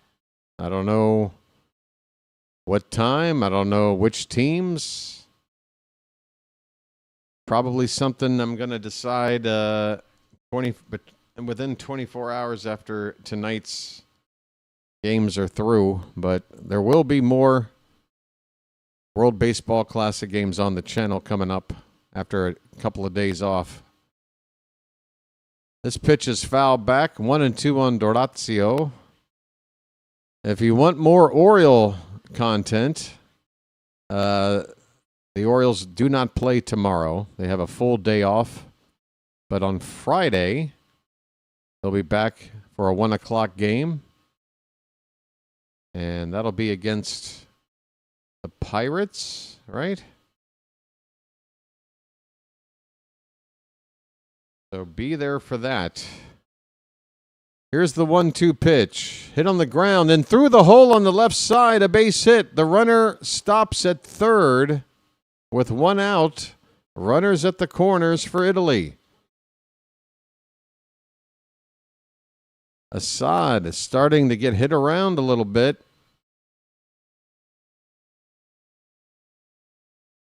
Italy scored once in the second, another in the fourth. They got a scoring threat right here in the fifth. And here comes the Mexican manager, perhaps to make a change. Yes, he does. He has made a call to the pen. Assad's night is over.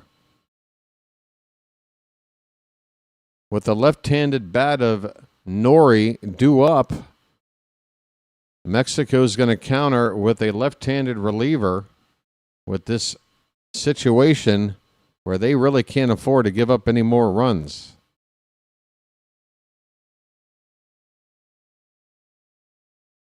So we got a break in the action, called to the bullpen.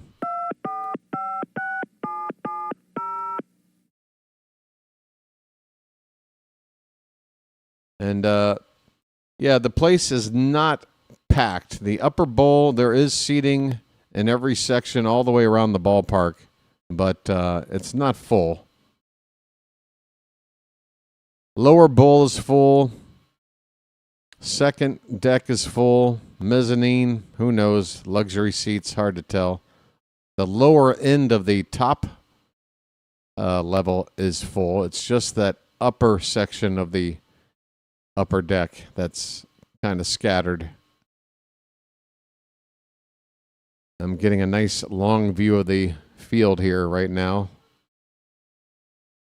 I guess I'm watching a broadcast that has no commercial break. Just a outfield camera stationary as this pitching change gets underway here. So yeah, next game for the Orioles, I think it's listed on the scrolling text at the bottom of your screen. Yes, Friday. Oh, it's the Phillies. I apologize. The Orioles will be playing the Phillies on Friday, and then I think it's the Pirates again on Saturday. So come on back if you want to see the Orioles. That'll be the next game on the channel. Friday afternoon at 1 o'clock. Coverage will start at 12:50. Brennan Bernardino, a left-handed reliever from Boston, is on in relief, and he needs to get a double play ball or a strikeout here. 1 out, runners at first and third, and a 2-0 game. Swing and a miss. So Nori will stay in to hit, lefty on lefty, and he's behind 0-1.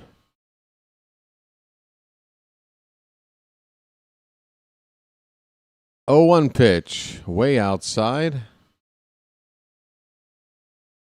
Bernardino throws a sinker a lot, 45% of the time. Curveball is next go-to pitch. That makes up 71% of his pitch mix. He works in a changeup and a cutter. A bunt attempt, and that one is a suicide squeeze, and it's going to work. Bernardino throws home. The catcher can't handle it. Caglianone scores, and Italy is pulling out their bag of tricks. It is 3-0 Italy, folks. One more run. One more run, and Mark DeRosa is off the hook, at least for the rest of the tournament. I'd still say he's never managing this team, no matter what they do from here on after this one's over. But the U.S. now very close. Antonacci at the plate. A chance for Italy to allow the U.S. Again, Italy still have to win. Right? If Mexico comes back, even if they score 5 runs or more, they still have a chance to go through, right? It's just that they'd be knocking out Italy instead of us. The count is 1-1 on Antonacci. First and second, 1 down. A base hit could put the U.S. into the knockout stage. This ball's hit to left. Going back is Arozarena. He makes a running catch on the track in front of the wall. 2 down.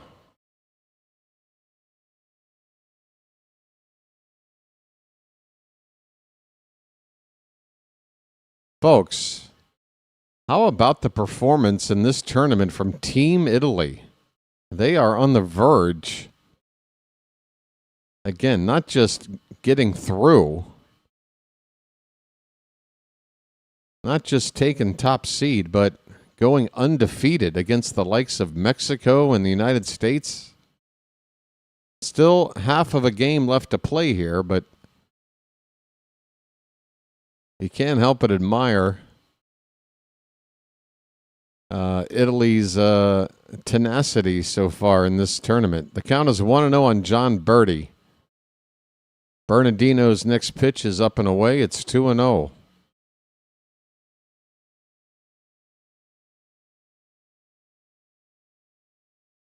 Chilo is already calling it. Chilo, 4-3 Mexico, is still a way in. They have to score exactly 4. My goodness. 2-1 the count on Birdie. They'd have to score precisely 4 and not give up any more runs to Italy. I'd have to say the odds of that happening are no more than 2%. Probably less than 1%.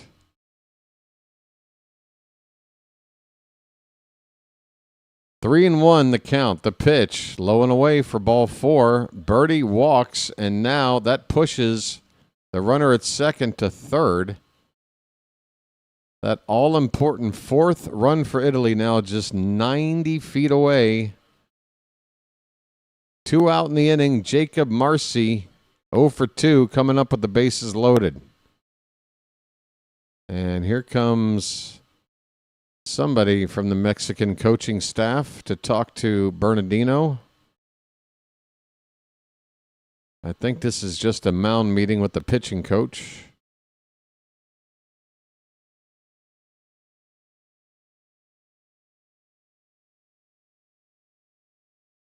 I wouldn't put it past Marcy to lay down a 2-out bunt with the bases loaded.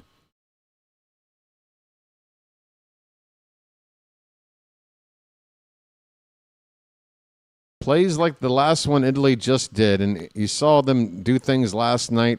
A wild pitch where the runner was just ready to break for home, and he scored. You know, this is a team that is showing me that they are locked in. They are punching above their weight, perhaps, but that just goes to show you.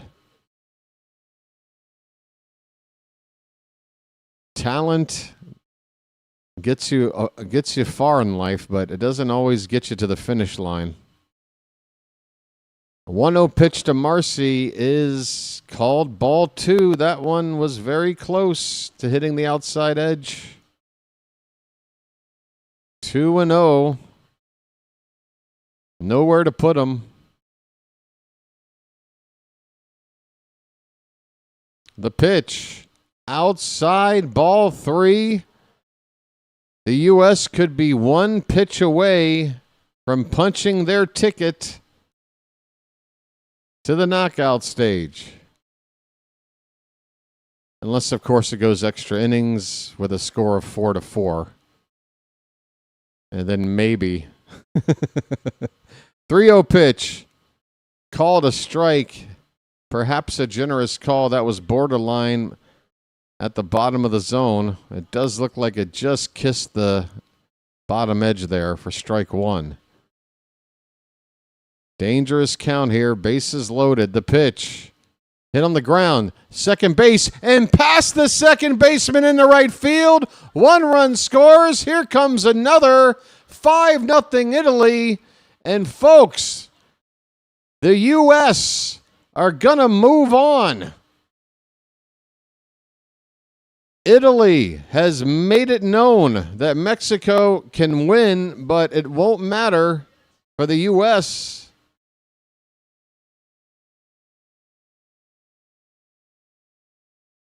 Mexico can only win by a minimal score of 6-5 at this point, and that's not good enough. Folks, the U.S., we're going through. It's magic, you know. It's magic. On a magic carpet ride. On a magic carpet ride. You believe in magic. Break out. Break out. All right.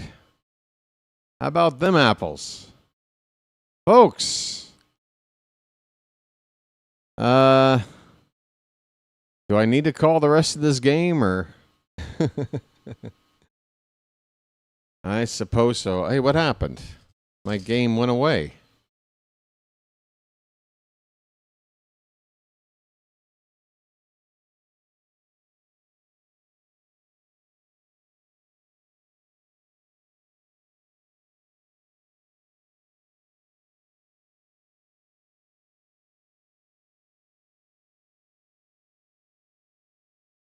What happened? What are you doing?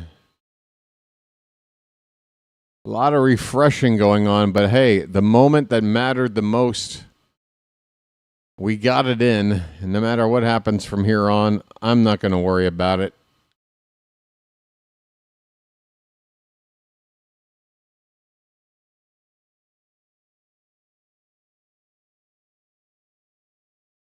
My, oh my. How about this Team Italy, huh? I mean, they went up 8-0 on the U.S. What is going on? Damn it. Ugh.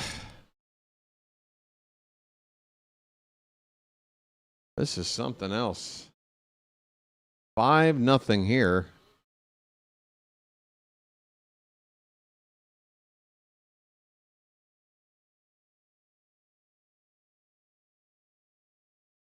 This pitch is a called strike. Aaron Nola goes back to work now with a 5-0 lead. That was pitch number 56 for him on the night.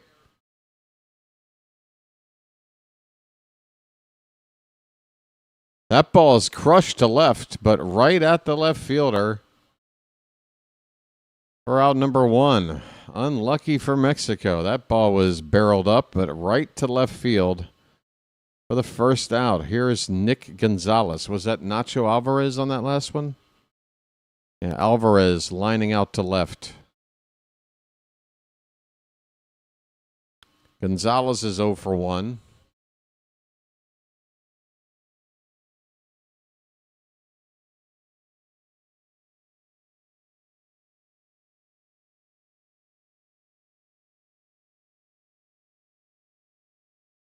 There's activity in the Italian bullpen. A right-hander getting up. A 1-0 to Gonzalez. Check swing. They appeal. No swing.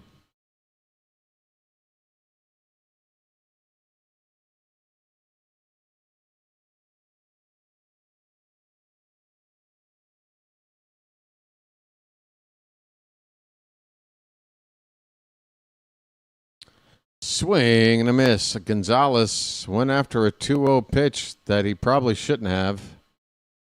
The count is 2-1.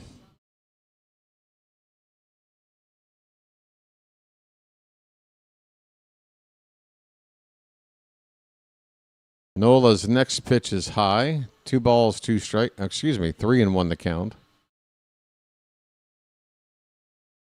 Hey, Pigtown's over there on the vertical side. How you doing, Pigtown?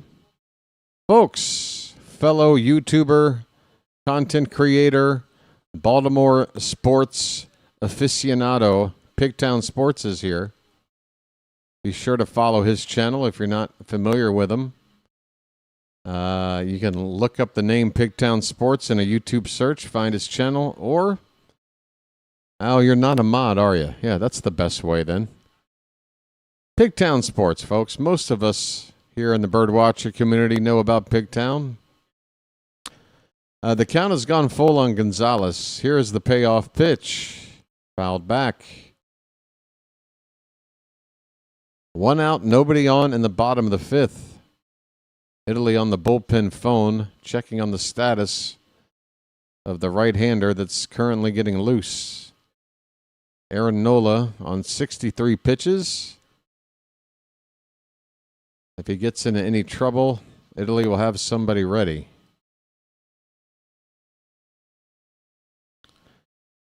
Payoff pitch upstairs, and that's trouble. It's a leadoff walk.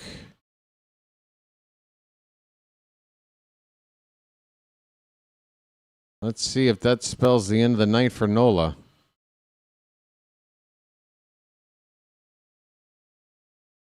Nola looks like he took a look toward the dugout to see if the manager was going to pop out. Doesn't look like he will.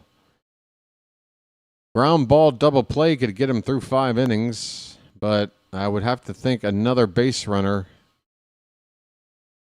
to make it on here would probably be the end of the night for him. It's Alec Thomas at the plate. He's 0 for 1. Left-handed bat. Looks at a curveball that's right in there for strike 1.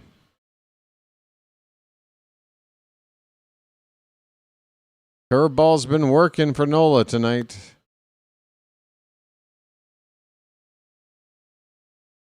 Here's the 0-1 pitch. That one is a heater, and it's at the very top of the zone, just hitting the top edge for strike 2.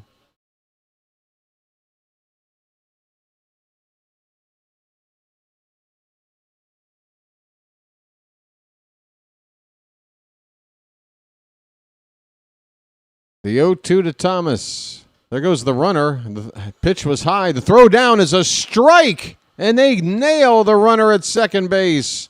Oh, my. DeRosa with an absolute seed. You can't throw a more accurate throw to second base to nail a runner than this. Right to the glove with a tag right on the rib cage. See you later. Base is empty, 2 down. And Mexico, if they had any ideas of a rally, it just died. This one bounces in there, 2-2 on Thomas.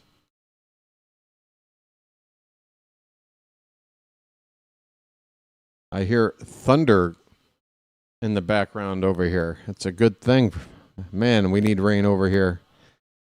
2-2 pitch. That's a chopper towards second. Going to be a tough play. A glove flip to first for the out. Oh, Italy.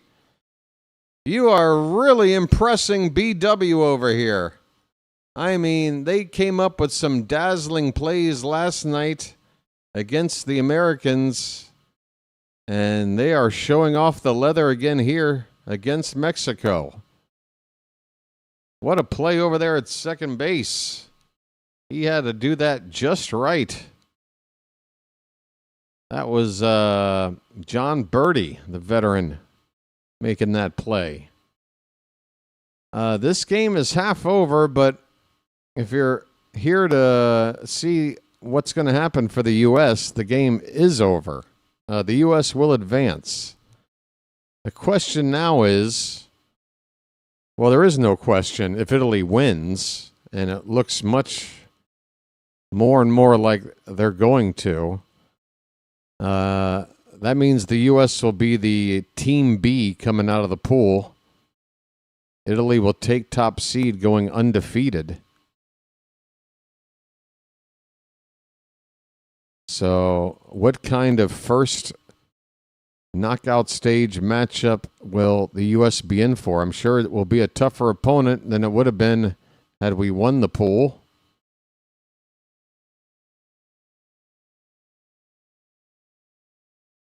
I have no idea what the layout is for the knockout stage. If a certain pool is already scheduled to face another particular pool, I think so. I just don't know off the top of my head. But there might be a way to figure out what the potential matchups are for the next round. There is only one other game left in this thing, and that is currently happening between two teams that I believe are already advancing, between the Dominican Republic and Venezuela. They're in the top of the second inning. Dominican Republic ahead 2-1. I think that game will decide who the pool winner is, but the loser will still get through as the number 2 team. So every other pool should be set. If anyone wants to give a breakdown in the Charm City chat, feel free.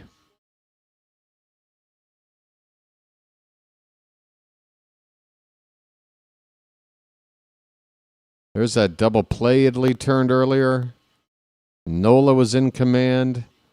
There's that little glove flip from second. I'm telling you, Italy. Very impressive.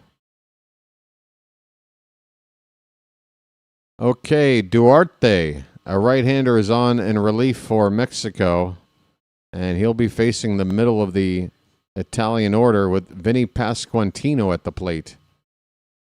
Vinny's 1 for 2. He hit a home run to get Italy on the board, and that ball's crushed to right. If it's fair, that ball is gone! Pasquantino has done it again. His second home run of the night down the right field line. It just needed to stay fair, and it did by a good 10 feet. It is 6-0 Italy.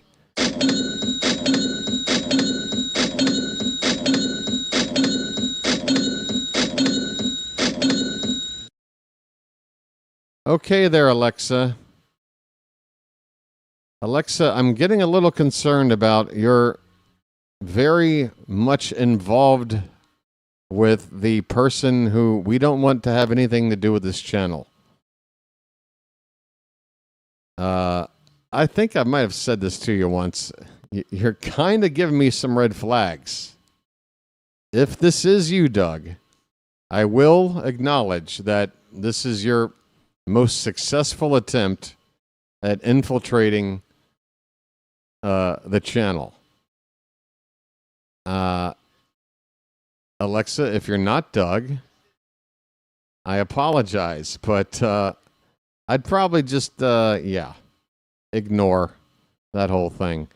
DeCenzo is at the plate with a count of 1-2 strikes. Italy up 6-0.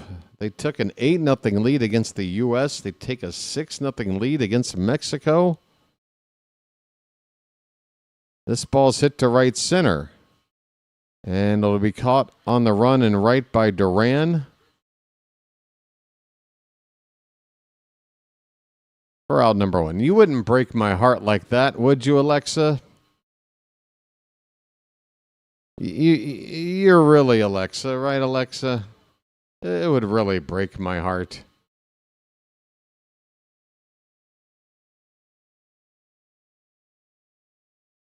Here's Caglianone. He's walked twice, and he fouls the first pitch off. Well, things kind of got quiet around here. Someone was asking for my Discord link. I mean, do you have a screen name, or... It just seems so odd that somebody would go on another play-by-play channel to request a link to another play-by-play channel's Discord page. That's just very strange. Okay, Alexa. I'm going to believe you. I can't go through my whole life not trusting everybody I meet. But, yeah. Caglianone with a count of 1-2 strikes. Swing and a miss. Duarte with a high heater at 96. Second out of the inning. Fisher coming up. Noel was the one that asked for a Discord server. Okay, I got you, Noel.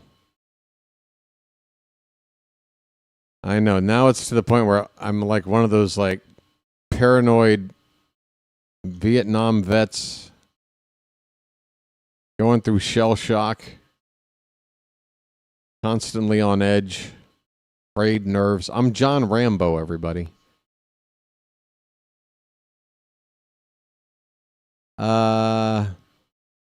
Just slightly out of shape, maybe. Fisher looks at a pitch outside. 1-1 the count on him. 2 down, nobody on. The Italians have added another run. They've scored at least one in the last 3 innings. They have built a 6-0 lead. Upstairs, 2 balls and a strike. Next time, Mexico needs to bring better batters. Are there any omissions from this team, Chilo, that upset you? What about Ramon Arias? You don't think Ramon could have maybe played a third instead of Nacho Alvarez? I don't know. Just wondering what you think.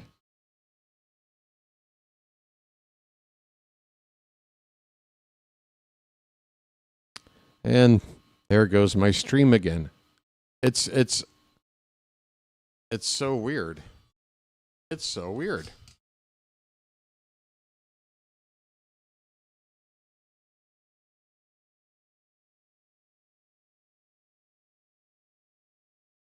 I've got a port to blow the game up onto my TV nice and large, and until tonight, that function has worked just fine. For some reason, about every half hour, the stream just, the window just shuts down. The screen goes black, and I got to open it up again. Folks. He's got the TV time up coming. Give him a quick breather. Quiet. All right. So apparently the inning has ended with Italy scoring the 1 run on the Pasquantino home run. Looks like Fisher made the final out on a ground ball to first base. We go to the bottom of the 6th. Italy in command, 6-0. Hey, Eric Rose, how you doing over there on the vertical side? Hey, the folks hanging out on the vertical side, what do you think about the vertical option? Are you enjoying it? Are you preferring it? Is it a waste of time? You can be honest with me. I'm willing to take any and all feedback regarding the vertical stream. I know I could probably tweak it a little better in terms of the display, but it's difficult to kind of squeeze everything that you want in there at the right size and all that. That's what she said. We got Froggy, a.k.a. Card Crazed, back for another season, modding here on the channel, folks. The original mod, going all the way back to opening day 2024. Game 1. Froggy, a.k.a. Card Crazed. Good to see you. Yeah, that's what I'm asking you guys, folks. Who plays who? If anybody's got a read on potential matchups into the next round here, I'm all ears. What are the potential scenarios, potential matchups? I'd look it up myself, but then it would distract me from calling the game. You feel me, folks? Has it been decided? It's already absolutely true, Chilo. Chilo, you got to let me know that you're 100% sure on this. You're 100% sure, no matter what happens here on out, those are the matchups? Do you solemnly swear, Chilo? This is the kind of information that when I announce it, I don't want to be wrong. I'm going to trust you. I just want to hear you say that you're 100% sure. Gordon Graceffo, a right-hander, is on in relief for Italy to begin the bottom of the 6th. Yes, because Mexico isn't going to win. Well, I don't know if run differential or anything still plays a part or not. Are you sure that the score line doesn't affect the seedings and who plays who? Joey Ortiz at the plate. Want to know the count on him. He's 1 for 1. Takes inside a 96-mile-an-hour heater from Graceffo.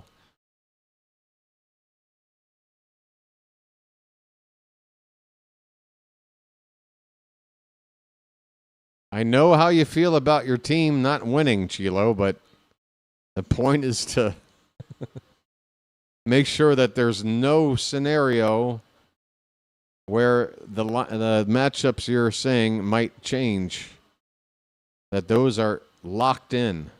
I mean, if those are locked in, I feel like you can go on Twitter right now and see it tweeted by multiple sources as being the matchups, if it's actually set in stone. We don't want to pull a Mark DeRosa now, do we, Chilo? We don't want to pull a DeRosa and just assume 3-0 pitch is on the edge for a strike to Ortiz. The count is 3-1. Hey there, Hank. How are you? Italy's undefeated. USA lost 1. Okay. So Italy will finish top seed. U.S. will finish second seed. And only a magical comeback by Mexico might change it, and I will agree with you that I don't see that happening. So for the sake of very, very probable, I'll go ahead and repeat what you said here. Folks, the U.S., after facing Mexico last night and beating our neighbors to the south, we will be facing our neighbors to the north in the first round, the quarterfinal round of the tournament. USA versus Canada, and Italy will be playing Puerto Rico. Now, see, honestly, I think we got the better end of the bargain. I'd rather be the 2 seed. I'd rather play Canada than Puerto Rico. I think Puerto Rico is a tougher team. So Canada finished number 1 seed? Oh, no, wait. Yeah, we're the 2 seed. Yeah, so yeah, Canada finished 1 seed over Puerto Rico? Wow. I think that kind of worked out in our favor. Yeah, I mean, let me know, Charm City chat. If you had your choice, who would you rather face first? Canada or Puerto Rico? I'd say bring on Canada. I'm not saying they're a bad team, but Puerto Rico scares me more. Jaron Duran at the plate. He's got a count now of 2-0 after that second pitch from Graceffo was very high.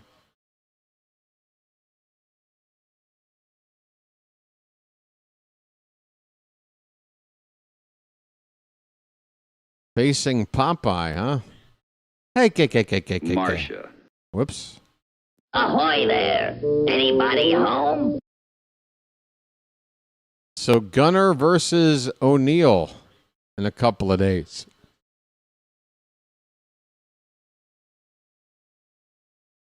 Two and one on Duran. I've got the hiccups. Sorry. Excuse me. Ground ball to first. They go to second for one. Back to first. No return throw. Antonacci decides to hang on the ball after there was some contact there at second base. Didn't want to throw it away. Maybe thought he wouldn't be able to double up the batter Duran anyway. He gets down the line pretty quick. So it'll be a fielder's choice. Duran on at first base with one out. Randy Arozarena is up for the third time, 0 for 2. 1 second left on the pitch clock, and Graceffo gets it off for strike one. Arozarena struck out both times up.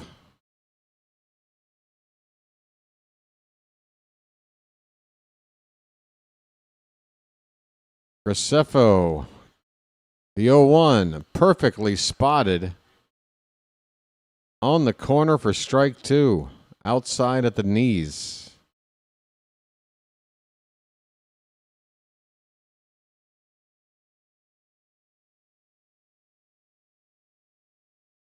The 0-2.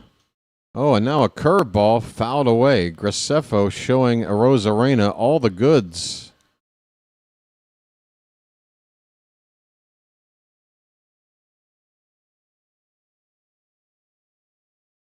Graceffo could throw just about anything here. The 0-2 pitch again. And he goes with the high gas and strikes out Arozarena. I swear to you, I was going to say just go with the high heat out of the zone. And that was a great pitch sequence right there from Graceffo. He strikes out Arozarena, 2 down. By the way, Jaron Duran took off on the play. He's at second base. There was no throw down there. Italy not too concerned about it with 2 down. Here's Jonathan Aranda. He looks at a curveball that drops in there for a strike. Graceffo's got a nice little arsenal here. Where does he pitch?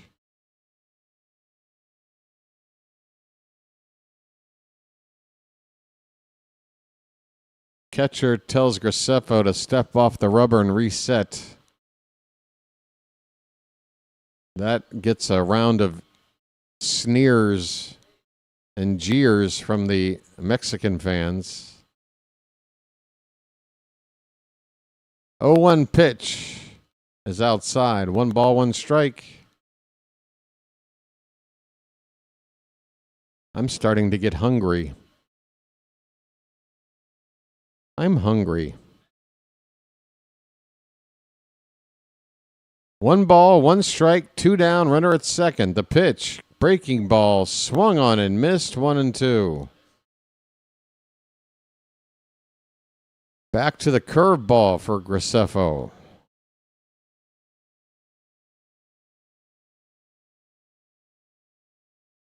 Looks like U.S. versus Canada is Saturday at 3 p.m. That would be 2 a.m.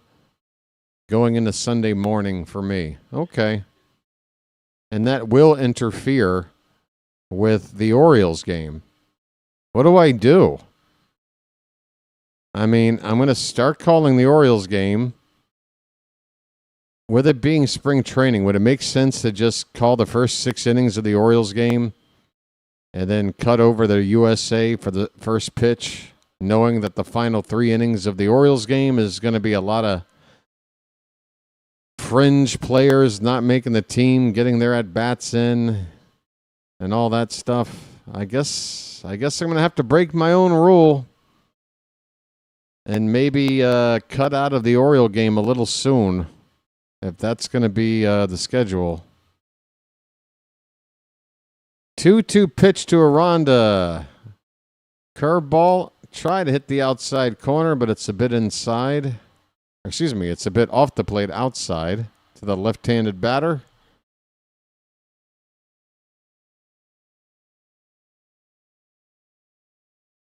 Three and two the count. 2 down. The pitch. Upstairs, ball 4.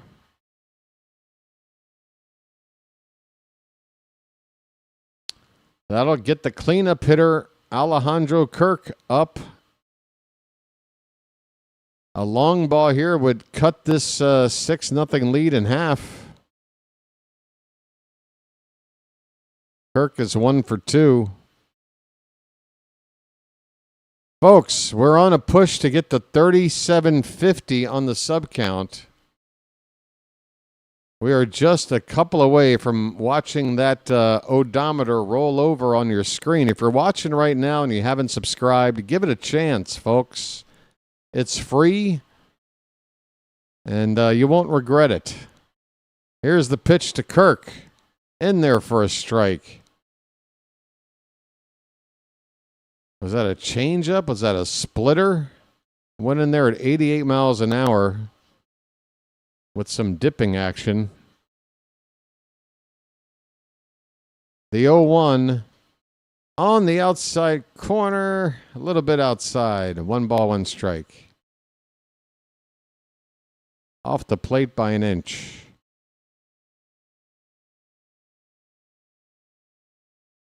One ball, 1 strike. 2 on, 2 out. The pitch. Curveball hit on the ground, but right to short. A strong low throw to first is there in time to get Kirk, and the inning is over. Mexico has been shut down for 6 innings by Team Italy. I am shocked that Italy is going to breeze through the pool stage. I mean, how serious do you take this team? They're playing Puerto Rico. Why do I feel like Puerto Rico is going to beat them like 12-1? Chilo says this hurts to watch. Oh, Chilo. It hurts less now that you're with me, though, right? I'm helping to ease the pain. I'm helping. Here, will this help? Will listening to a frustrated Yankee fan help? Here, try this. The 3-2 pitch. Hit in the air to right field and deep. And the Mets have taken the lead. Fuck this team. See, it could be worse, right, Chilo? Stick a fork in the Yankees. They're done, baby. Stick a fork in them. As the 1-2 hit right back to Louis. Goes the second one. On the first, Jazz throws it. What the fuck was that? There's the 1-2. Behind the right center field. There's a base hit. I love the pounding of the table. And that one gets away from Jazz. Another run is in. More bad defense from the Yankees. It's 7-0. Jazz couldn't handle the throw coming in from the outfield. And just like that, it is a 7-0 ball game. I just fucking take the whole team off the field, man. What's that? Take the whole team off the field. The whole team? Take the whole team off the field. Oh, come on. Take them all. Get them all fucking out of here. I'm so done. All of I even can't Aaron even look at this Judge? anymore, man. I You want can't look at Judge this off shit the anymore. field? This is pathetic. This is this is truly disgusting. This is disgusting. Well, tell me how you really feel. All right, you feel better, Chilo? Did that help? Hey, we're over 40 likes, folks. We're going to get to 50 tonight. That's where we want. 50 likes and to get to 3750 on the sub count. That would be fantastic, folks. If you're not subscribed, I'm talking to you. Join the fam, folks. Come on in. The water is fine. Nobody's peed in the pool that I know of. But we got a lot of chlorine to take care of it in case it happens. That's fine. Top of the 7th, Victor Vodnik is on the pitch. I didn't know he is Mexican descent. I figured with a name like that, he was from somewhere like, I don't know, Czechia or something. Pitch is fouled away. It's 0-2 on DeRosa, who's 1 for 2 tonight.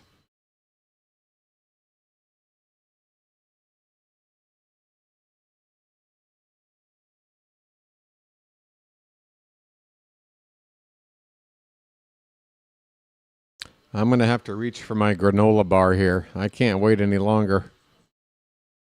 Stomach is growling.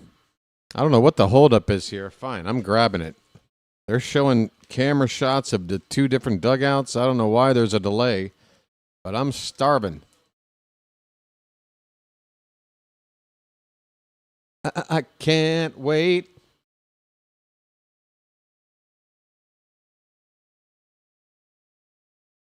Oh, 2 pitch is high. 1 ball, 2 strikes. Sorry.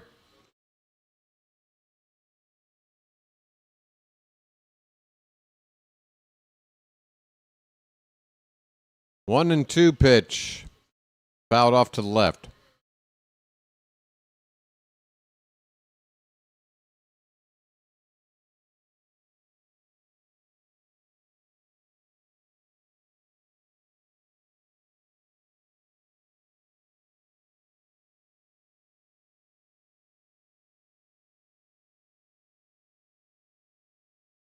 Boy, they cut to a lady in the crowd who looks super pissed.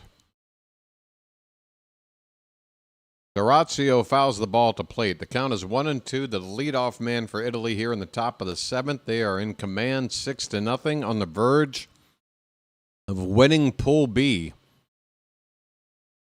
And one of the bigger upsets in the history of this tournament.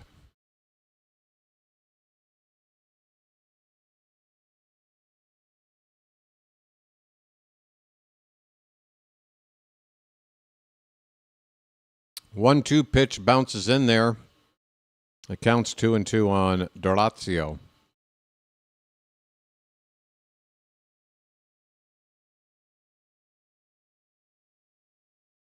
I see you over there in the vertical there, Edward. How you doing? 2-2 pitch is in the dirt. And again, it's like this must be a timer thing. Just what's the deal? Why do I have to constantly unplug the HDMI cable and plug it back in? Why can't you just stay on my TV? I haven't done this until tonight. I just called a game 3 hours ago. You were fine. What the hell happened in 3 hours? Can you explain, please?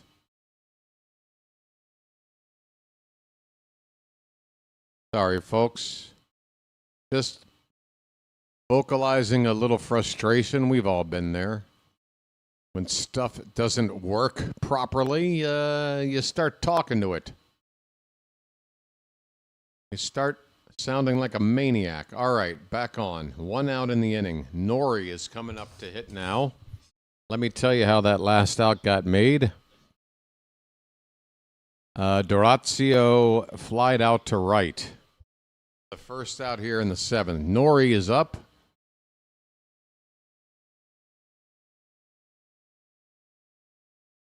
He looks at an 0-1 pitch up and away for ball 1.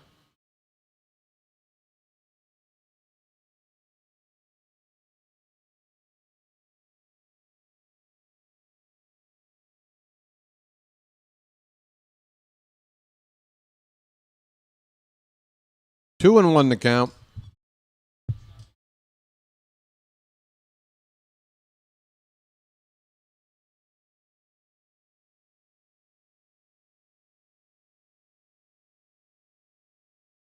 Here's a one-hopper to second base, and Nori will be retired. 2 away here in the top of the 7th.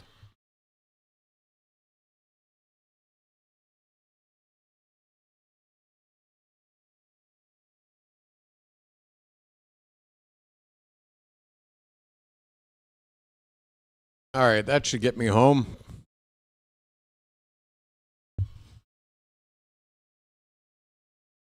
Antonacci back to the top of the order. He's 0 for 3. Looks at a pitch outside for ball 1. Yep, they got the Naylor brothers on the Team Canada. That's right. They had Cal Quantrill pitching today.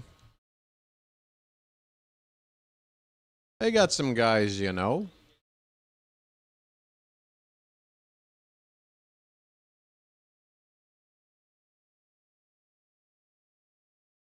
I wonder how the country of Italy, I mean, folks, you know, obviously I'm not trying to rub it in for Mexico. It looks like Antonacci got hit by that pitch. Umpire says go to first base. A 2-out hit by pitch puts a runner at first base. That pitch just kept running up and in and got the elbow protector of Antonacci.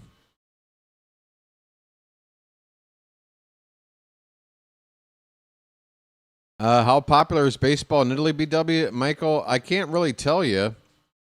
I can't really give you an answer with any, you know, substance to it. But I do think I can say for sure that the sport in the past 48 hours has probably quintupled in popularity. Like, this is huge for Italy. That's what I was just about to start talking about. Here's a snap throw by Kirk down to first to check on the runner there. He gets back after that pitch came in.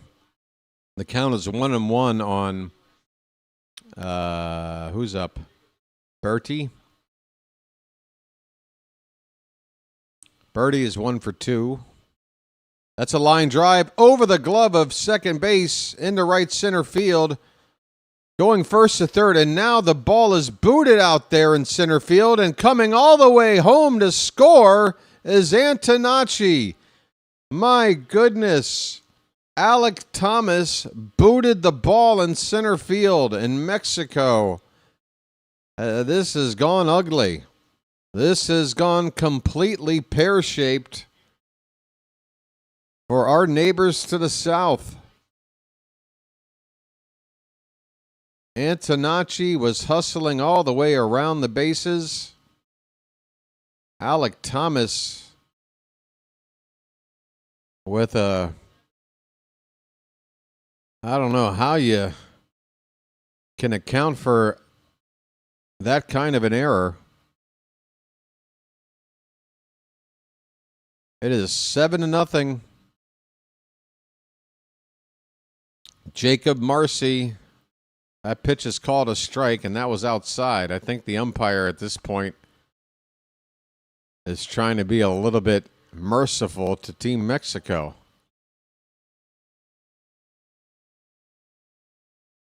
One count. That's high.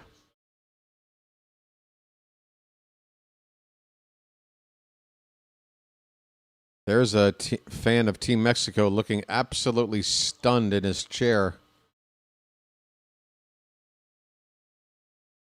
That ball's hit well to center field. Thomas is running back, and he will make a catch over his head on a dead sprint toward the warning track.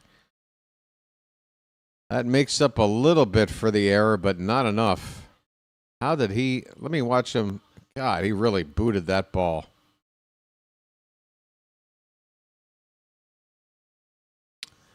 We have hit stretch time here at Dakin Park in Houston.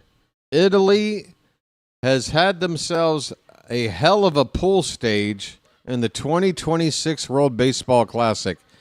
They are just moments away. Well, maybe more than a moment. They are not long away from going 4-0 and winning this pool. Unbelievable. They lead at 7-0, folks. Put some cakes on the griddle, why don't you? Because America is moving on. Folks. Thank God I'm a country boy. Thank God I'm a country boy. Thank God I'm a country boy. Thank God I'm a country boy. Hey, you know what I haven't seen yet? Well, I haven't seen it in either chat. Folks, put some cakes on the griddle. What are you doing, huh? What is this, your first rodeo? Thank God I'm a country boy. Thank God I'm a country boy. I mean, if nobody's going to put up some cakes, then I can just get this button off my soundboard. This will be the last time we ever play this. Thank God I'm a country boy.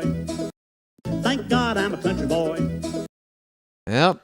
Apparently Charm City Chat is just done with that tradition.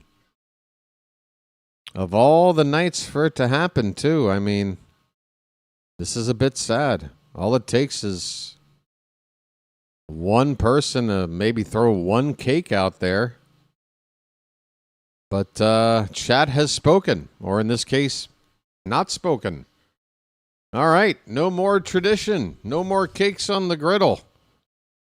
Oh, wait. Oh, only now. Only now. Now look. Jeez Louise. I love how I have to threaten the audience with everything. That's how I get my audience to do what needs to be done. Threats.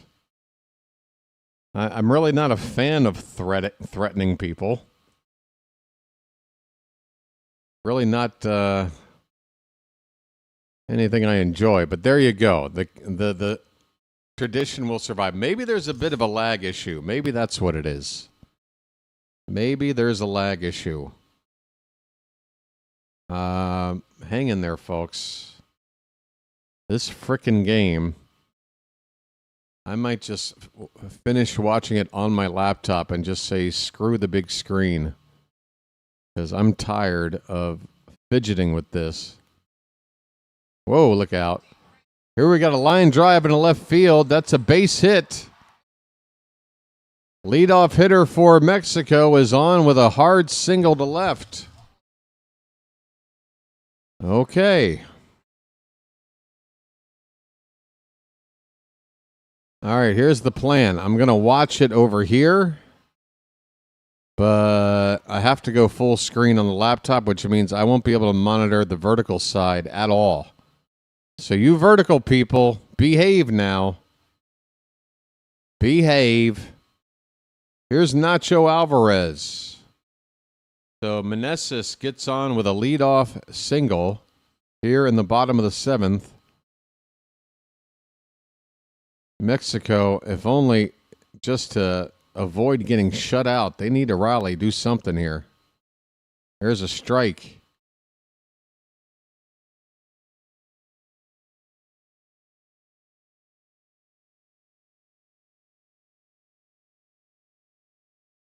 One ball, one strike on Nacho. Who's up? Nacho Alvarez, yes. Count is 2-1 now. Folks, we're going to do a quick lag check because maybe I was a little bit harsh on you guys. Maybe that had to do with there being a lot of lag between you and me. I'm going to say a number. And as soon as you hear the number, type it into the chat. That is ball 4. Wait a minute. It showed a 2-1 count on the scoreboard. I guess the scoreboard never posted ball 3 because that pitch apparently was ball 4. Alvarez draws a walk. I'm walking here. I'm walking here. Here comes the Italian manager, Francisco Cervelli. And this could be the end of the night for Graceffo. He's only the second pitcher of the night for Italy. I'm sure they've got plenty of options in the pen, and it looks like they're going to go to one now. Folks, we got 2 out in the bottom of the 7th. excuse me, we got 2 on in the bottom of the 7th for Mexico with nobody out. They need to rally here and do something. Again, if only for a bit of pride, perhaps a little bit more. Let's see here. Folks, the light count is in the mid-40s on the horizontal side. I think we can get to 50. We've only barely hit double digits on the vertical side. And folks, the vertical side, I've seen people come in and out. We got to get more participation over there. This is a brand new format. I did it for you. I made a vertical version of the stream for you, all right? I learned it by watching you. Oh, sorry. I'm thinking of something else. I'm going to take a look at the live sub count. I want to know. I want to know. I want to get 3750. Am I greedy, folks? Am I greedy? Somebody's asking in a comment, what are Honeycutt's stats now? Is he still holding up well? I really don't know and haven't been following. I'll answer you in a little bit, sir. Honeycutt will be fine. He's never making the team, but the way he's looked so far this spring, it's looking very promising that he's going to work his way up the farm. Folks, we're still 7 away from 3750. We need 7 subscribers, and I know you're here. I know you're here. We've got some non-subscribers watching right now. 7 is a lucky number. We want to get that sub count to roll over just one time, guys. Subscribing is free. You won't regret it. Right-hander on in relief for Italy. It is Claudio Scotti. And he is facing Nick Gonzalez. The first pitch is ball 1. Next pitch is a strike, bottom of the zone. It's first and second, nobody out for Mexico. They have yet to score tonight. The crowd is trying to give them something to get excited about. The 1-1 is way up and away from Scotty. That's the one thing about this tournament, folks, especially for the more underdog teams. You get to that bullpen, and you might find a guy that has no business in a competition like this get lit up and allow a team to either come back from far behind or pull away if they're already ahead. The count is 2-2 on Nick Gonzalez. Meneses at second. Alvarez Jr. is at first. Scotty, beam me up with a good pitch. The 2-2, breaking ball, fouled back. That curveball hung, but it hung on the outside part of the plate.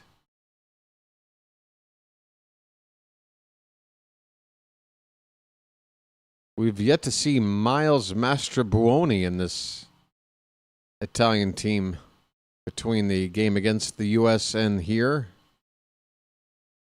I believe so. Did he make the game against us? I feel like I would have remembered.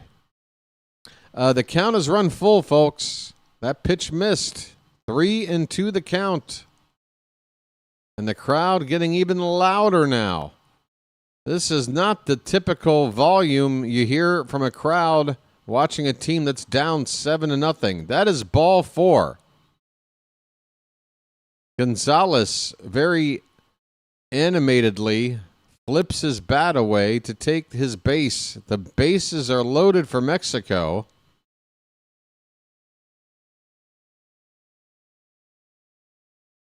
There is nobody out. Alec Thomas, who made that error in the field in the last half inning, a chance to make up for it now, takes low and in. Italy would do well to find another guy to get loose. Folks, my power, and I mean all my power, cut out for a few seconds. It was like a circuit breaker switch situation. Mexico has gotten themselves finally on the board at 7-1. Apologies. Let me know you're back with me in the Charm City chat.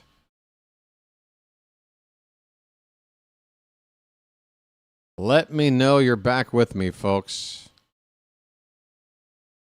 It says connected and secured. Still waiting on seeing evidence that people are tuned in. Probably should have switched to this light a while back. Rowdy Telez is up to pinch hit, if you can hear the sound of my voice, folks. Second and third, one out.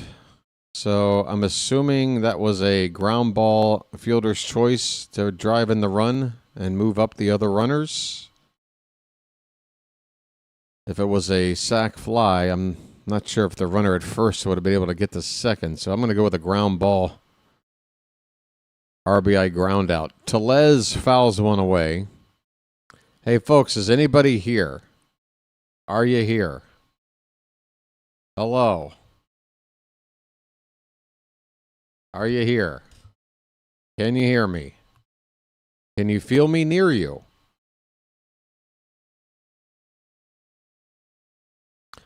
The 0-1 Telez is lined right to first base. They throw to second to try to double up the runner there. They do not. That's the second out of the inning. Second and third with two down. Okay. On the vertical side, I'm getting feedback. Tom says he's here.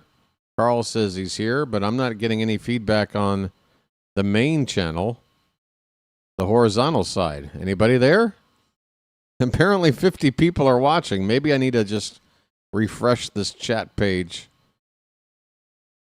in order to see people talking. It looks like we're going to have a pitching change. Okay. All right. I've refreshed and now I see the chat. Michael says, gotcha. Matt says, I'm here. Chilo says, we hear you. And Bam says you need to refresh. All that has now been done. Thank you, folks, for tolerating the technical glitch. Here's the situation. Mexico has scored their first run of the ball game here in the bottom of the seventh. But there's already two down. They need more. Rowdy Telez came up to pinch hit for Joey Ortiz and lined out. So it's going to be up to Jaron Duran to keep it going. With Duran due up and Scotty, the Italian pitcher, looking rather ineffective. Italy's making a change. Probably going to a lefty. Yep, it's going to be La Sorsa. We saw him pitch against the U.S. a couple of nights ago. La Sorsa coming on in relief of Scotty. Italy ahead 7-1 in the bottom of the seventh. Mexico with runners at second and third and two out. And Jaron Duran due up. All right, folks, we're now going to do that lag check that I was talking about 20 minutes ago now. You ready? I'm going to say a number. You type it in as soon as you hear it. And then I'll get an idea of where we're at after all the crap. All right, the number is 4. 4. It's the number you yell out when you hit a golf ball toward somebody. That lag check? Hey, Null. Yeah. Lag, you know. It's another word for delay when you're live streaming. And we're checking right now at how long the lag is. Hence the words lag check. And, folks, I'm happy to report it's not so bad. The 4s are coming in. Now, if you have not typed in a 4 by now, if it hasn't popped up on my chat by now, then the problem would be on your end. But it looks like we're in pretty good shape. All right, here we go. We've got DeRosa in to face Duran, and the first pitch to him is, it was already 0-1. Duran fouls away the next pitch. It's 0-2 already on Jarren Duran. Latency check is the official term. And for that, you get a 1-minute timeout. Are you kidding me? Are you serious?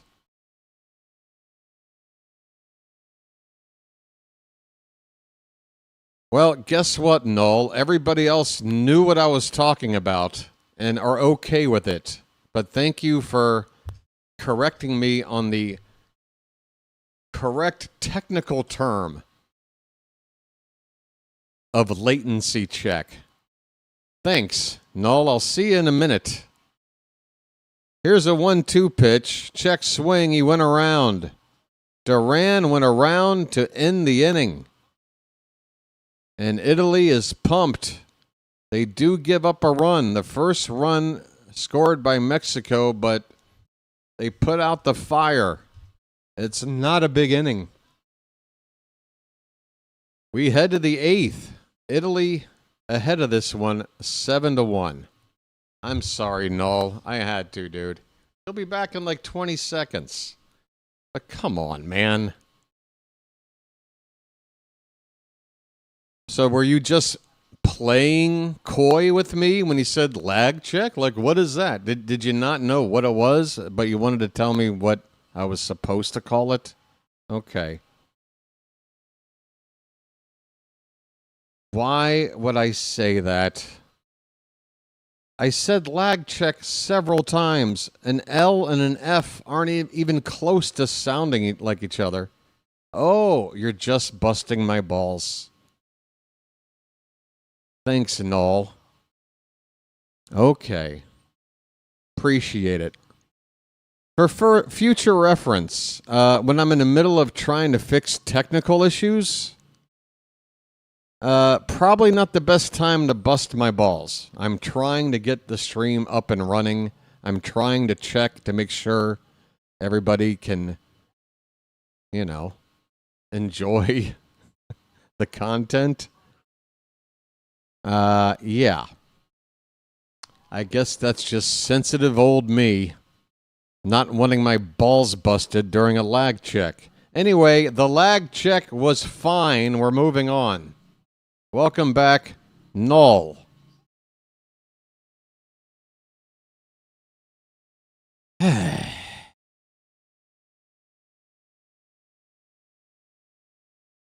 I'm not going to block you, dude. I put you out for a minute. You came right back. We're fine. I mean, come on, man. There's a lot of things to balance on my side, my friend. It's a one-man operation. I'm doing my level best.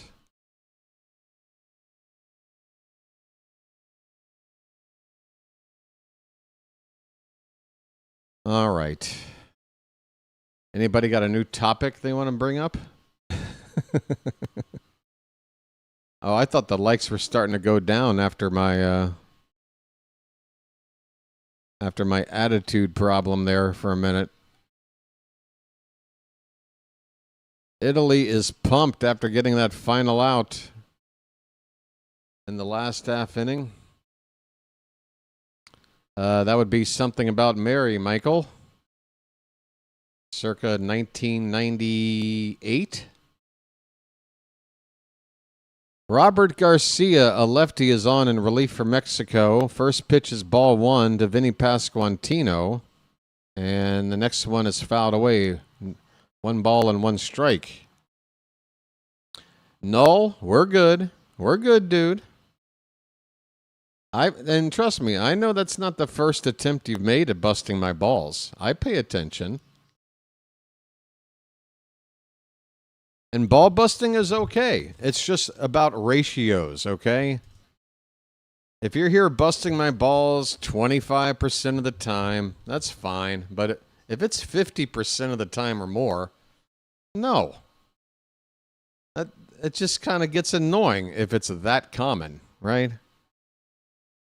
So that's how I look at things. Yeah, ball busting it's not off limits. Don't be afraid to give it a whirl. Just don't make it like your go-to thing, you know? We're a community here. We're trying to look after each other. All right? We got a 2-2 count on Vinny Pasquantino.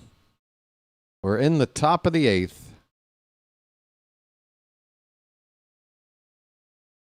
And that pitch is low. Yep, you're probably right, Edward. After that power outage, everything probably needs to be refreshed. Thank you, sir. Let's see. The in-game board. The scoreboard at the top. That ball's lifted to right field and deep toward the corner. That ball is gone. Vinny Pasquantino with a 3-home run night. He is a legend in Italy. The Shohei Ohtani of Italia. Vinny Pasquantino, a 3-home run night. Unbelievable. Folks.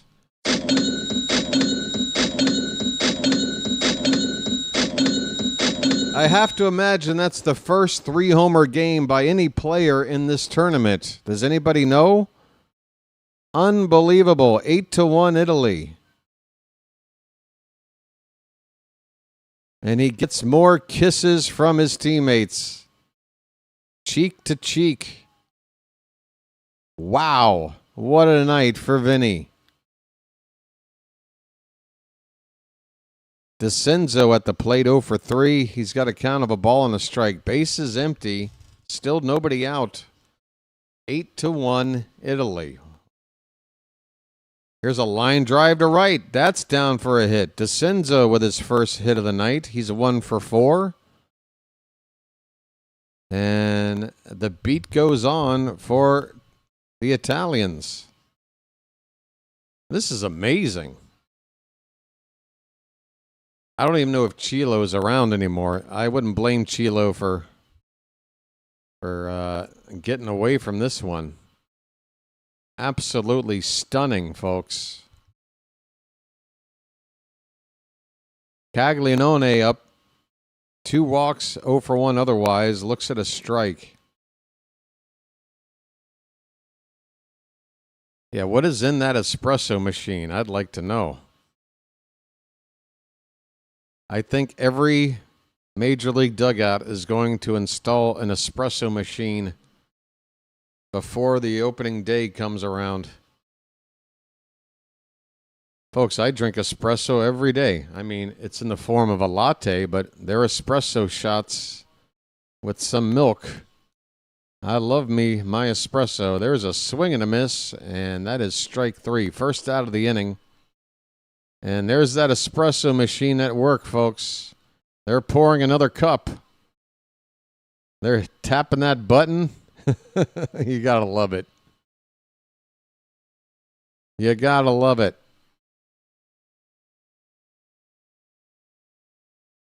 They don't have sunflower seeds to chew on in the dugout. They have biscotti. Biscotti and espresso.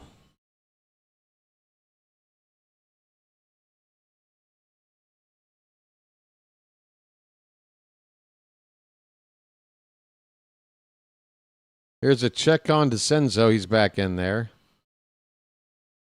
Hey, Noel, I'm not going to block you, dude. Doesn't mean now you have to be quiet forever.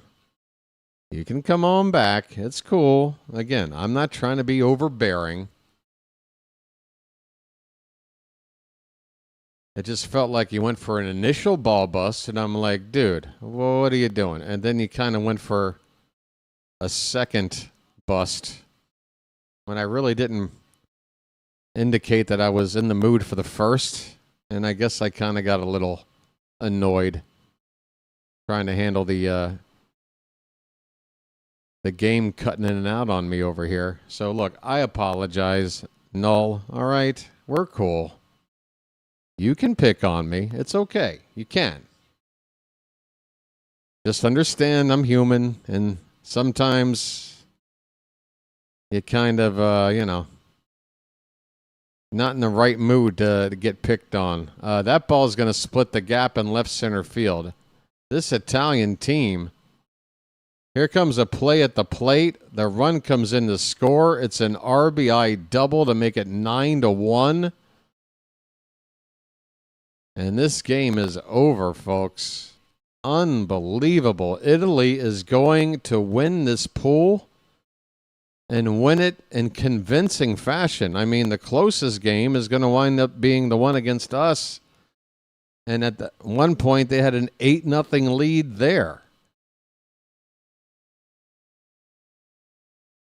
Just scared I'll be blocked from watching the coolest white man broadcasting Orioles baseball. Well, no, help me out. If there are other ethnicities calling baseball better, I want to watch. I don't care what the skin color is. Tell me of another channel. I need to check them out. We've got a change going on. Are they talking about potential mercy rule situation? It is getting there, folks. 9-1. If Italy scores 2 more times, well, they still need to play the bottom of the 8th. But if this 8th inning ends with a 10-run lead or more, that will be that.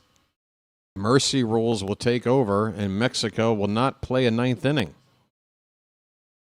I cannot believe how this game and how this pool has played out. Does the Italian team winning mean that the U.S. team continues? Yeah, no. The situation was Mexico had to win, and they had to win by a certain range of scores. Basically, they had to score by not scoring more than 4 runs, or they had to win, by not scoring more than 4 runs. So as soon as Italy scored their 4th run, that meant Mexico would have needed 5 to win, and at that point we knew we were in. That was a long time ago. Now we're just trying to see if Mexico has any fight left in them, and I am sorry to report for fans of Team Mexico out there, but this is Italy's tournament right now. They look like a team trying to do something insane. I mean, if Italy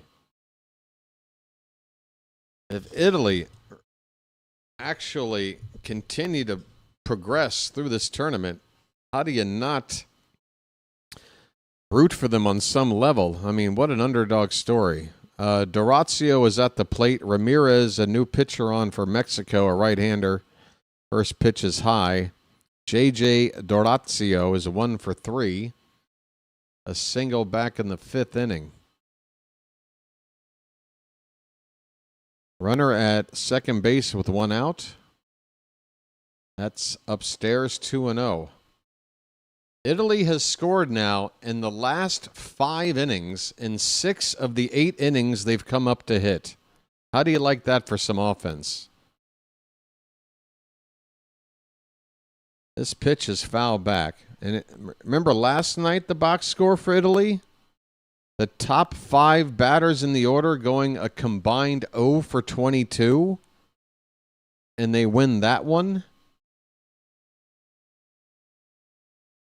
And here tonight, look at this spread of offense. 2-1 pitch to DeRosa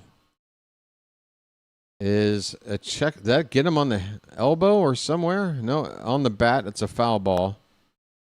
2-2 the count. 1 run in the 2nd, 1 in the 4th, 3 in the 5th, 1 in the 6th, 1 in the 7th, and 2 so far in the 8th inning.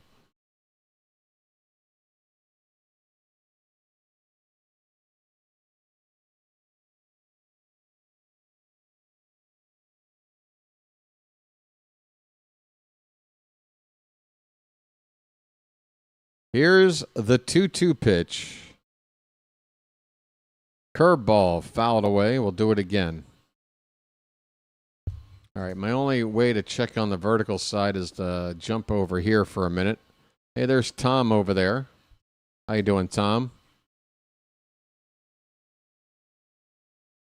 As someone who has experienced it, don't bust BW.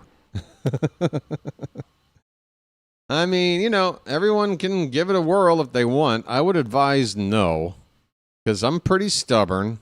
I kind of dig my heels in. And even if I come off looking like a douchebag, you're probably not going to walk away feeling happy about our exchange in one way or another. That is a strikeout, second out here in the top of the 8th. And I need to check on my weather over here. It is dark.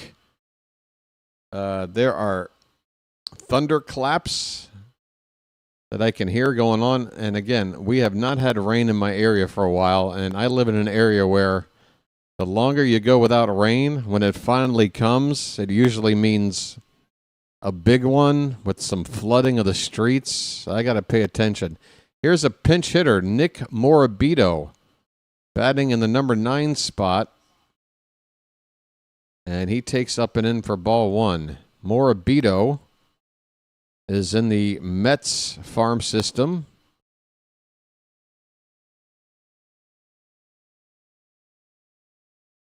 Ramirez steps off the rubber to look the runner back at second. I try to say all of that in like 3 words, and it came out a garbled mess.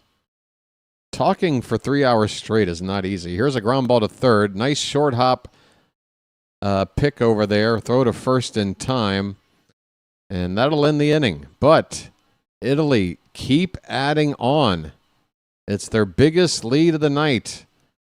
We go to the bottom of the 8th. Italy 9, Mexico 1.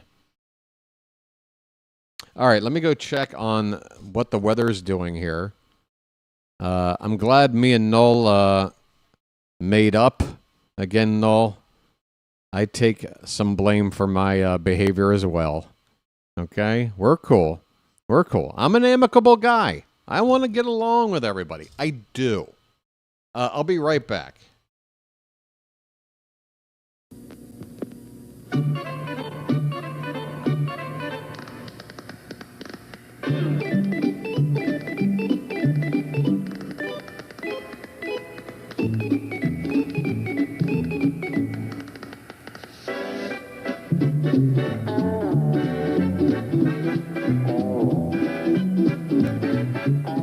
He met a strange friend in the Chesapeake Bay when Mondi the monster.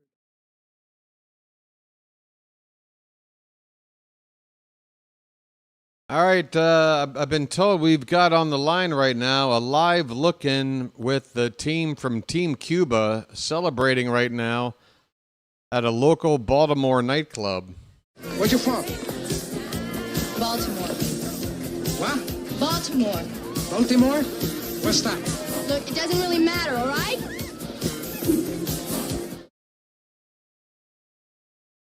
All right, there you go. How about this? Peace, love, dope. Now get the hell out of here. Oh, that scoreboard needs to get updated. It says 7-0 still. Let's get that board updated. Apologies, folks. I'm working on it.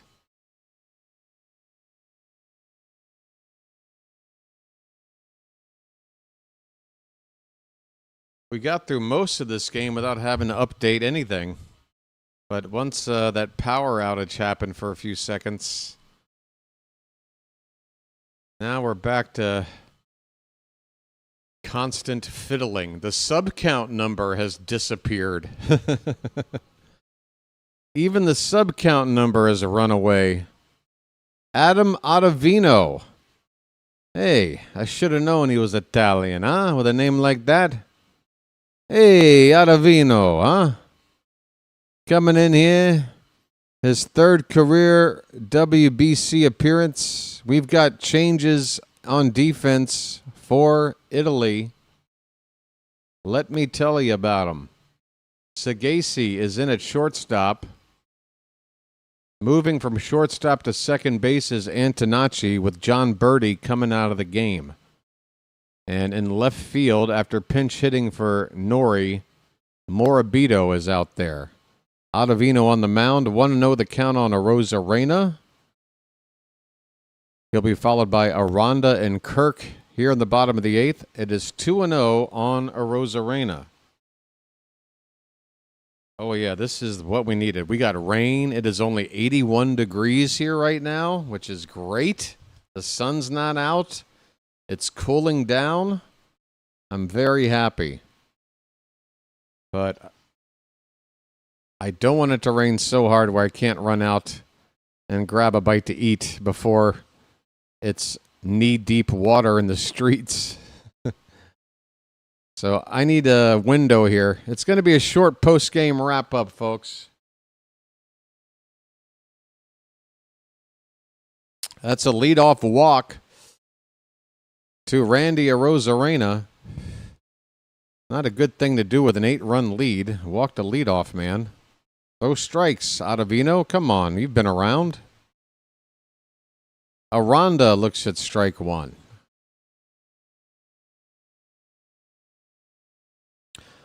Folks, time's running out. We are trying to get to, well, let me try and see if the sub count will come back. Here's a breaking ball that hits the zone. It's 0-2 on Aranda.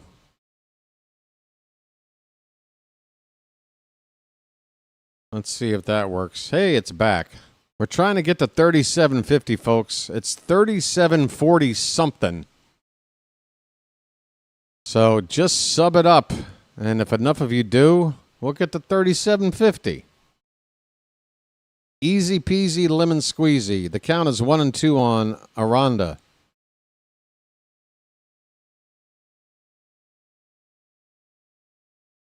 When was the last time you ate on Pratt Street? Oh, it's a terrible story. Oh, it's a terrible story. God, you brought up a terrible memory. God, it goes back to like 2001. Back when we were all online still in like AOL chat rooms and stuff. Remember chat rooms, people? 2-2 the count on Aranda. Oh, you'll love to hear this sad story. That's inside. Ball 3. Full count on the leadoff hitter. Oh, no. There's a runner at first. Full count on the second batter of the inning.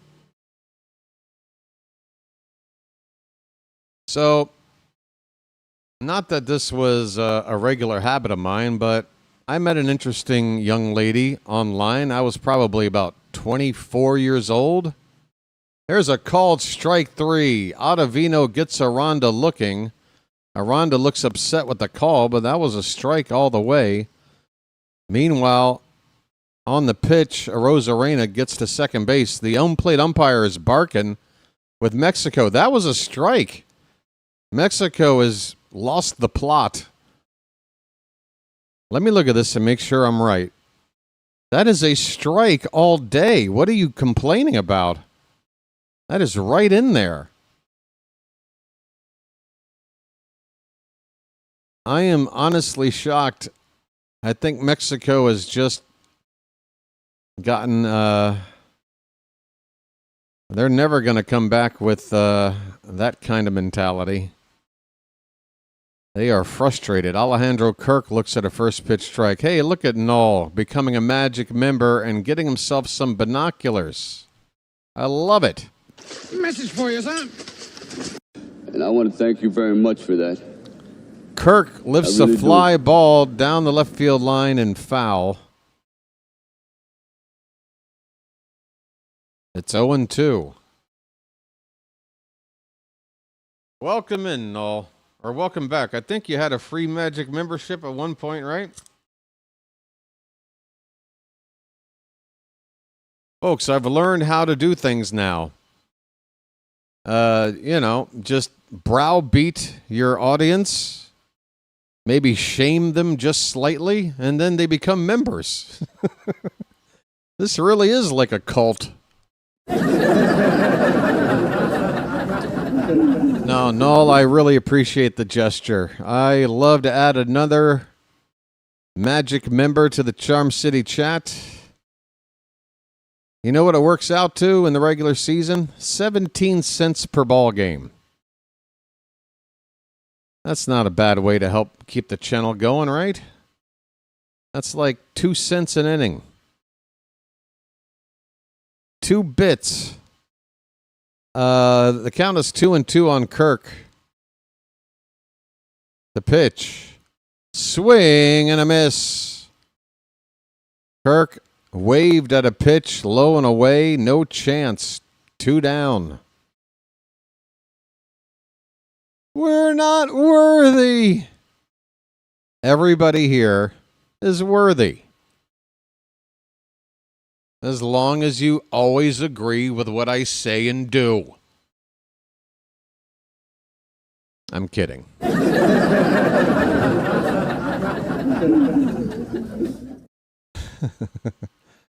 Lots of Mexican fans sitting with their arms folded. Here's the 1-0 to Meneses outside 2-0. 2 down, runner at second base. It's party time. It's excellent. Wayne's World. Hey, folks, who wants to get in a little Bohemian Rhapsody before we get out of here? Does anybody want to see the sub count number go down?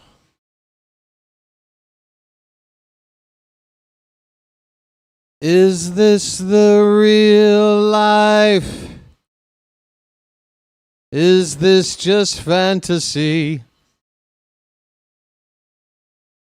Caught in a landslide, no escape from reality. Open your eyes, look up to the skies and see. I'm just a poor boy, I need no sympathy. Come on, Charm City chat, let me hear you. We got a full count on Meneses. 2 down, runner at second. The runner of Rosarena. Payoff pitch. Outside, ball 4.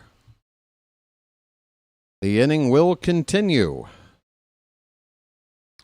Because I'm easy come, easy go, little high, little low. Any way the wind blows doesn't really matter to me. To me. See, Noel, I can take that. I can take that ribbing. Because who is Freddie Mercury? Nobody. Nobody's Freddie Mercury. 1-0 on Nacho Alvarez. Pitch is high, 2-0. Mama just killed a man.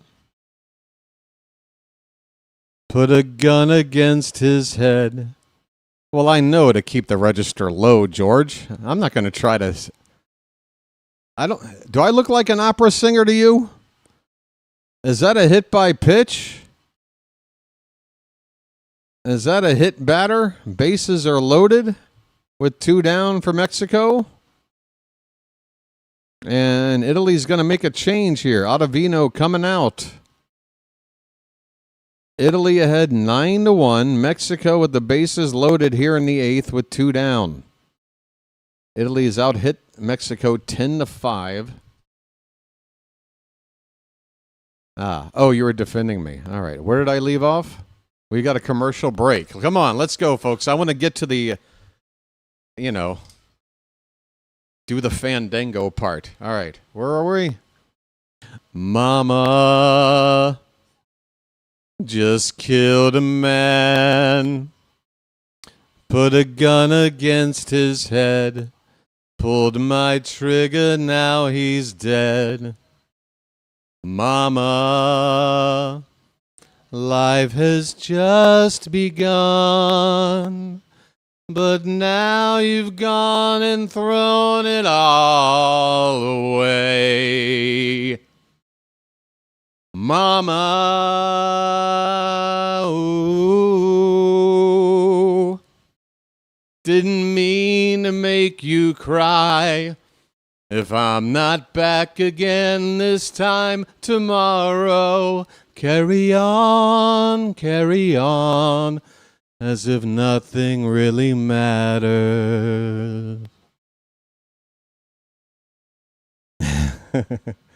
Oh, crap. We got a whole nother verse to get to? How do we get to the opera part quickly?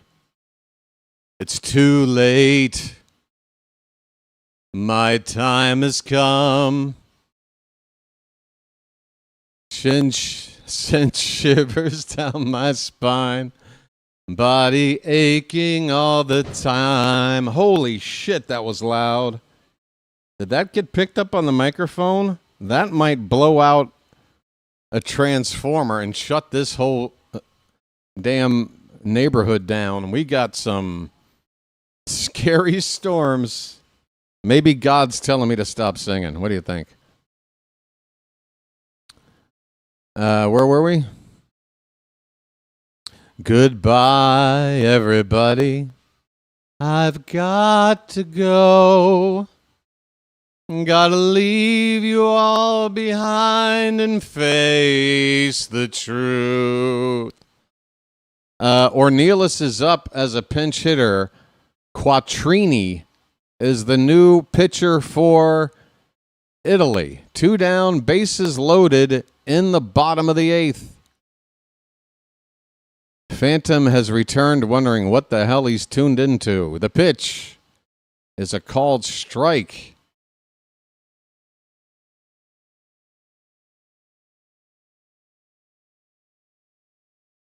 Oh and 1 on Orioles. Quattrini's next pitch. Hit in the air. High. But not going to leave the yard. It's in right field in front of the track. And the catch is made by Caglianone to end the inning. Mexico threatens, but they can't score. They've had chances in the last couple of innings to eat away at this lead, but they could only get 1 run. I don't think Mexico is moving on. Italy is going to win this pool. Unbelievable. All right, we're skipping right to the part. Doom, doom, doom, doom, doom, doom, doom, doom. I see a little silhouette of a man. Thunderbolt and lightning, very, very frighteningly. Galileo, Galileo, Galileo Figaro Magnifico. I'm just a poor boy, nobody loves me.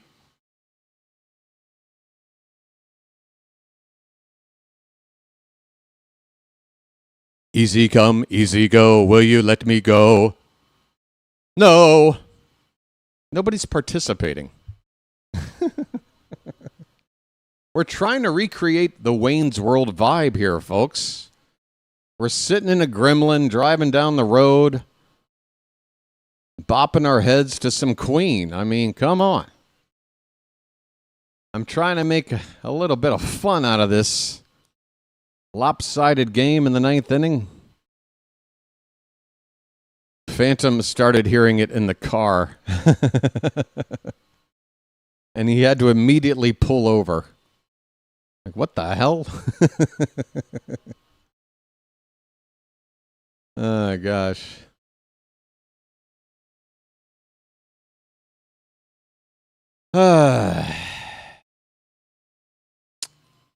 Well, folks, we are pretty close to BW getting a chance to take a day off. And considering I'm in that singing Bohemian Rhapsody kind of a mood, I think that's a good sign. I need a break.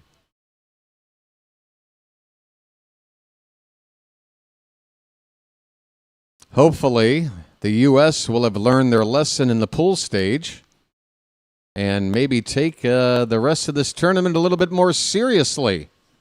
And if they do, perhaps a few days from now, I can sing another Queen song. We are the champions, my friends. And we'll keep on fighting till the end. Dome, dome, dome. I'll be singing that about the Orioles late October. Stay tuned. Andre Munoz is on in relief, the closer for the Mariners. Antonacci is up top of the order, last time up to hit for Italy, and he looks at a called strike. Antonacci's 0 for 3. He scored a run. It's the big year with me. There's a called strike. 0-2 on Antonacci. He scored that run reaching on a hit by pitch. When would the next WBC, it's every 3 years. So 2029 would be my guess. That pitch is low. 1 ball and 2 strikes. It'll be Antonacci, Sagasi, who came in for birdie, will bat second, and then Jacob Marcy hitting third in this inning. 1-2 is a chopper over the mound. The shortstop charging. A strong throw to first just in time. That is Nick Gonzalez, who's shifted from second to shortstop. Mexico has made some changes themselves. Excuse me. Heel is the shortstop now. Gonzalez is out of the ball game. He did move from second to short for some period of time, but currently it is Heel at short. Ortiz is out of the game. Sema is at second base. And did we just get a hit batter? Oh, this is not a good look with the scoreline the way it is. And Mexico already barking about a pitch they were screaming was not a strike when it was. And now they're hitting guys. Or did they just back him off the plate? I could be wrong. He might have just been brushed away. I thought after looking over in the corner of my eye that he'd gotten hit. It might have just been a brushback. I don't know. What's going on right now?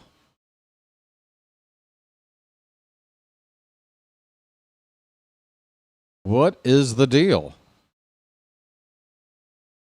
Sagasi has a count of 0-1. I guess the at-bat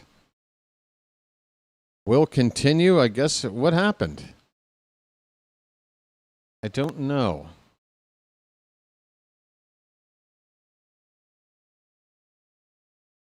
Sagasi looks at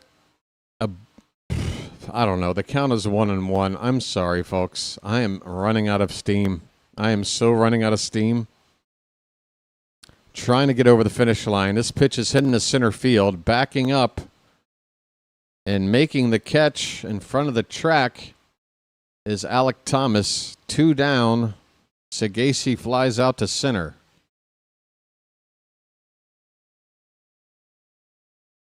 I hope you folks have enjoyed the coverage tonight. I want to say thanks to those who are new to the channel and took the plunge to subscribe. We're still looking to try to get to 3750. One last request to those watching that aren't subscribed yet. And one last request to those who are subscribed and are participating right now in the Charm City chat. Let's try and sell it to these folks. Let's see if we can get a few more subscribers to join with us. It's free. Jacob Marcy with a count of a ball and a strike. Bases empty, 2 down. And Munoz bounces one in there for ball 2. The rain is falling hard over here. And with every minute that goes by, my odds of being able to walk to a place to get some food are dwindling. I might have to find my my boots, my high water pants. 3-1 the count now on Marcy. We've hit over 50 likes on the horizontal side. Thanks, folks. There's a called strike. The count runs full. Vinny Pasquantino. Oh, you got to get him up there one more time. Marcy, I'm just now understanding the situation. You got to draw a walk or get a hit to allow Vinny a chance to hit a 4th home run in the game. DoorDash would normally be the answer, Noel. They call it grab out here, but if it's flooding, those motorbikes can't operate. Let me take a little look out here. The count is full on Marcy. Oh, it's still okay out there. 3-2 pitch. That is ball 4, and Vinny Pasquantino is coming up with a chance to do something that is very rare.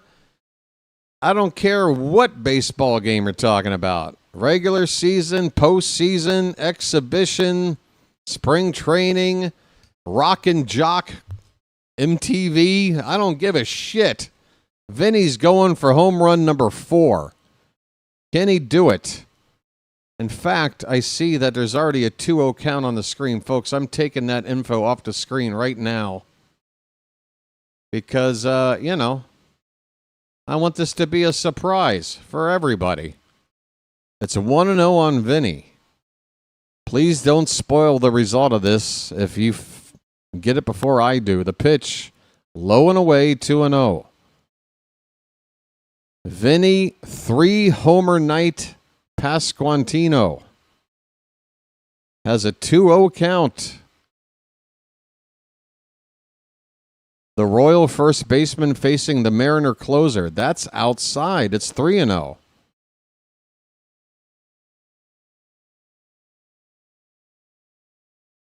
Are they going to give him a chance to? Come on. They never gave him a chance.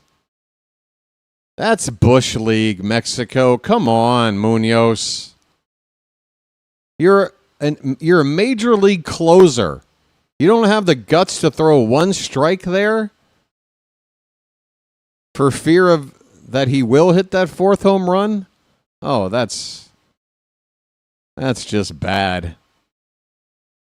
That's just bad. Vinny takes a walk, 2 on, 2 out. Here comes the pitching coach to talk to Munoz. Am I right, Charm City chat? That is a big old boo. You know, I usually reserve the B's only for the umpires, but Team Mexico, I'm sorry. Oh, no, not the B's! Not the B's! Ah! Oh, my eyes! My eyes! Ah! Oh, yeah. Vinny has certainly written himself into the annals of history.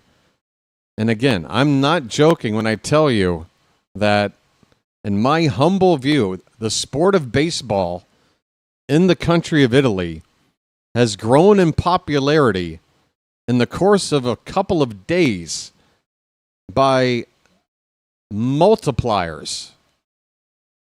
Like, I can see it now, like little leagues cropping up across the country. Kids going out to buy gloves that say Pasquantino in the mitt.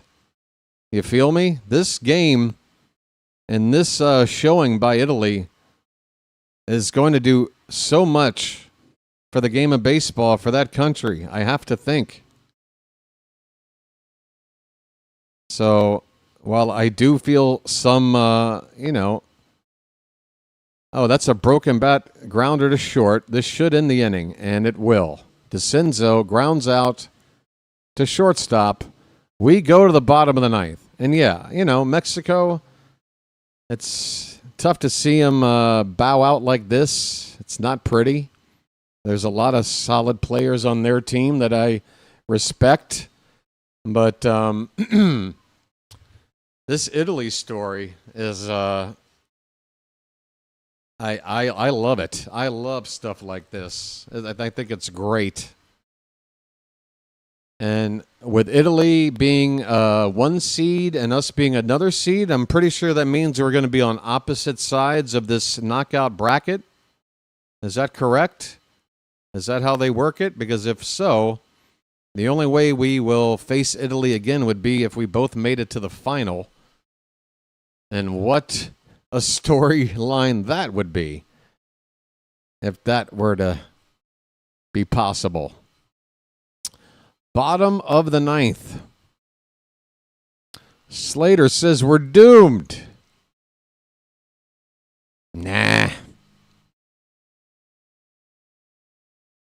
Only the Yankees are doomed. That's all. Stick a fork in the Yankees. They're done, baby. Stick a fork in them. That was. Phantom says, all I can hope for going forward is that Team USA and their coaches have gotten a wake-up call with this and will be serious going forward in the tournament. Yeah, I mean,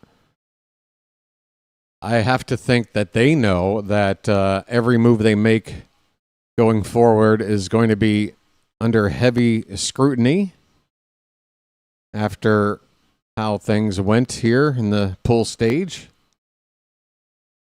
So they got away with it. But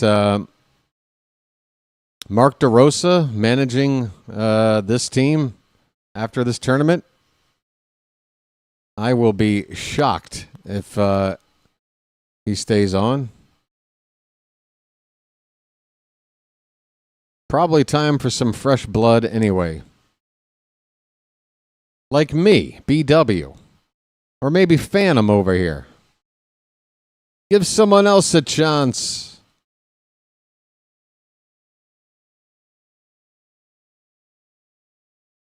All right.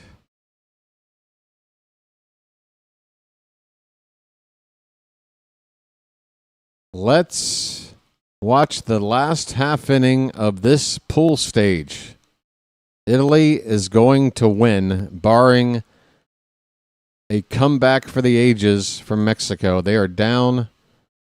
Italy up 9-1. Mexico will have to bat around and then some. Here's Alec Thomas. He looks at one outside. Ball 1.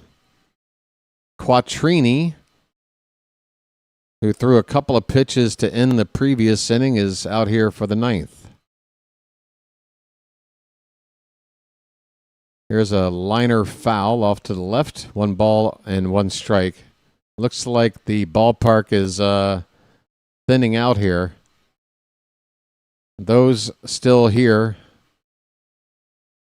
rooting for Team Mexico are just sort of wallowing in depression right now. That pitch is up and away. 2-1 on Alec Thomas. He's 0 for 3. Did get an RBI on a ground out. The only run batted in for Mexico tonight.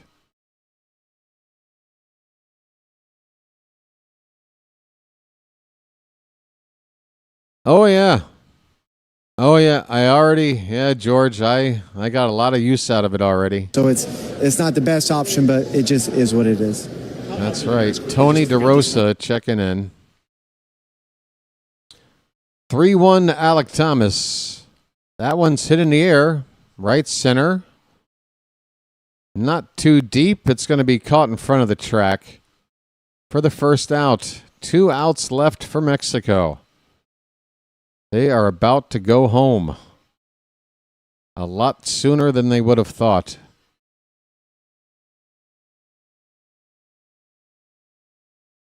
I love how they're showing the if Italy wins situation. Yeah. Thanks for that update.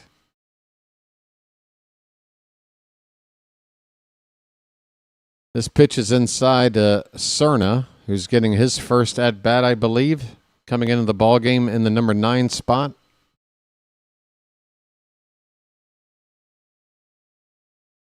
"1-0 is fouled off. 1-1 the count. So Duran is on deck. He'll get one more at-bat. He's 0 for 4 tonight.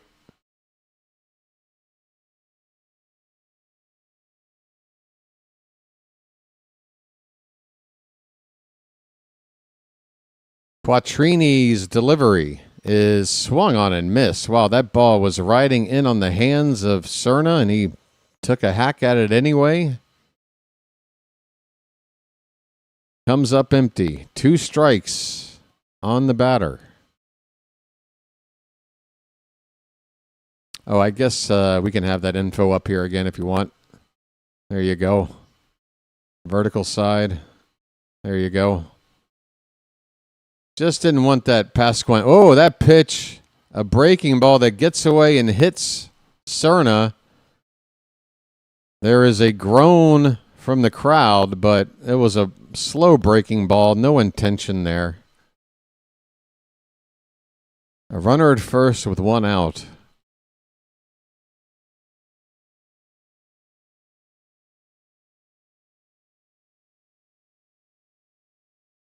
Are we really putting on our base stealing mitt? Down 9-1? Okay. I know it helps sliding into a base, even if you're not stealing. Just picking on the guy. All right, Jarren Duran. 0 for 4. Ground ball, second base. Only 1 play, and he's got to make it quick. He gets it there in time. Duran retired. The runner moves up to second, but they're now 2 down in the bottom of the 9th. This is it. This is it. This is the final out of the game. And the U.S. will move on. This is it. Randy Arozarena. 0 for 3. First pitch, curveball, a little bit outside, ball 1. Arozarena did draw a walk and stole a base. 2 for 12 in this series. The 1-0. Up and in.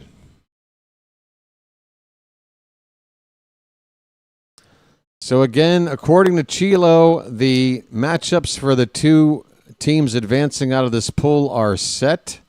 The United States will be taking on Canada. Apparently that's going to be around 3 o'clock on Saturday. This pitch low and away, 3-0 on Arozarena. And what's the matchup for? It's Puerto Rico, right? Italy against Puerto Rico. I'm telling you, I'd rather face Canada. There's a called strike to Arozarena, 3-1 the count. So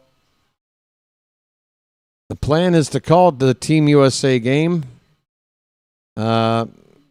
Stay tuned. Here's a ground ball to third. The throw across is in time. And Italy have done the unthinkable. They have not only advanced out of this pool, which is a shock, they have done it by going undefeated. They put up an 8-0 lead on the U.S. and held on there. They beat up on Mexico here 9-1 in a game that mattered for both. It was a one-sided affair. Italy sweeps the pool and finishes top. Unbelievable. 9-1 the final. Folks, you can see the scoring summary up here or over there. Take a look. What a crazy, unexpected result out of Pool B here. The U.S. get in, but they had nothing to do with their own fate. Mexico does not advance, and that is a shock. Italy sweeps it, and they do so convincingly. This wasn't scraping wins across with, a weird bounce here or a weird play there. This was a pretty comprehensive showing here by Team Italy, both on the mound and at the plate. They gave up just the 1 run on 5 hits to a good Mexican lineup, while putting up 9 runs on 10 hits themselves. Very impressed by Team Espresso. Italy, moving on. Winners of Pool B. The U.S. will take, and here we go. We've got a bracket. We have a bracket. And the other brackets, Korea will play the winner of, the winner of Pool D between Dominican Republic and Venezuela. Japan will play the runner-up of Dominican Republic and Venezuela. So once again, let's take a look at that score right now. Japan will face the loser, which currently is Venezuela. Dominican Republic up 7-3. Korea would get Dominican Republic. In the reverse brackets, it's Canada against the United States and Italy against Puerto Rico. So if we beat Canada, we would then face the winner of Korea versus, who did I say? Venezuela? Is that right? So our side of the bracket is definitely the easier side, I'd say. You got Japan on the other side. You got Dominican Republic on the other side, right? And the odds are we're probably, if we do make it to the final, we'll be up against one of those two teams. Or Italy could just keep the Cinderella story going. This is a Cinderella story. Yep, single elimination. Win and you move on, lose and you go home for everybody. Starting now. Folks, say it. It was an ass whipping. I might have not used those exact words, but I think I got the message across. Yeah, Italy very convincingly strike down Team Mexico. Mexico needed to win. And they needed to win in such a way to knock USA out, but it ain't happening. They're going home. What a ball game, folks. All right, check it out. I got a feeling my buddy JJ is calling Dominican versus Venezuela. If he's not, maybe another colleague of mine is calling it, but I need to go get some breakfast. It's been a long day. It's been a long week, and I am famished. I hope you guys have enjoyed the coverage here on the Orioles BirdWatcher Channel. It's certainly gotten my stamina built up. I'm ready to take on anything, folks. And Team Italy might be ready to take on anything, too. Nice gesture here by the Mexican team. They are out of the dugout and onto the field, facing the crowd of supporters. There are not many of them left, but they're here to applaud the supporters for showing up and sticking around to the bitter end. Here's an exchange between the managers, and everything looks copacetic there. Folks, Team Italy. Very exciting stuff. La vida è bella for Italia tonight. Life is beautiful in Italy. Folks, let me see who's doing what. I am ready to go. Wait, that didn't sound right. I'm ready to go. Baby, I'm ready to go. Baby, I'm ready to go. All right, there it is.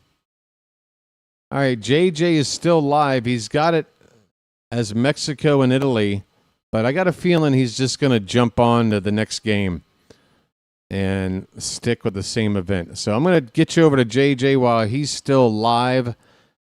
Give him a hello. Hey, folks, we have a message from overseas. It says, congratulations to the United States. Thank you, Droxen. The U.S. didn't exactly, do it in such a way that we feel all that proud about. But hopefully we can feel proud about their performance going forward. I would expect we're not going to play any games from this moment on. We're going to put our best guys out there. If we got to push them a little bit in certain situations, we're going to ask them to push it. We're trying to win a tournament here. We're trying to take home a title. That currently Japan is the previous winners, right? The reigning champs. We're trying to take a title, folks. 1 p.m. Friday. That's right, folks. Next game here on the channel, 1 o'clock Friday. The Orioles will be playing the Philadelphia Phillies. Come on back for that. Until then, I am Dunsky. I want to thank everybody in the Charm City chat for all your support. Well, we didn't get a single super chat tonight, but hey, who's counting? But we did get over 50 likes. We did get a new Magic member. Null's coming in. And yeah, we got some new subscribers as well. So not all too shabby tonight. All right, folks. I'm done. I hope you've enjoyed the coverage. I'm going to take you now to JJ. And I don't know, but I think he's going to pick up the rest of that Dominican-Venezuela game going on right now. Until Friday afternoon, folks, this has been the BirdWatcher, and I'll chirp at you later. It's been a pleasure, folks. Have a good night. Take care.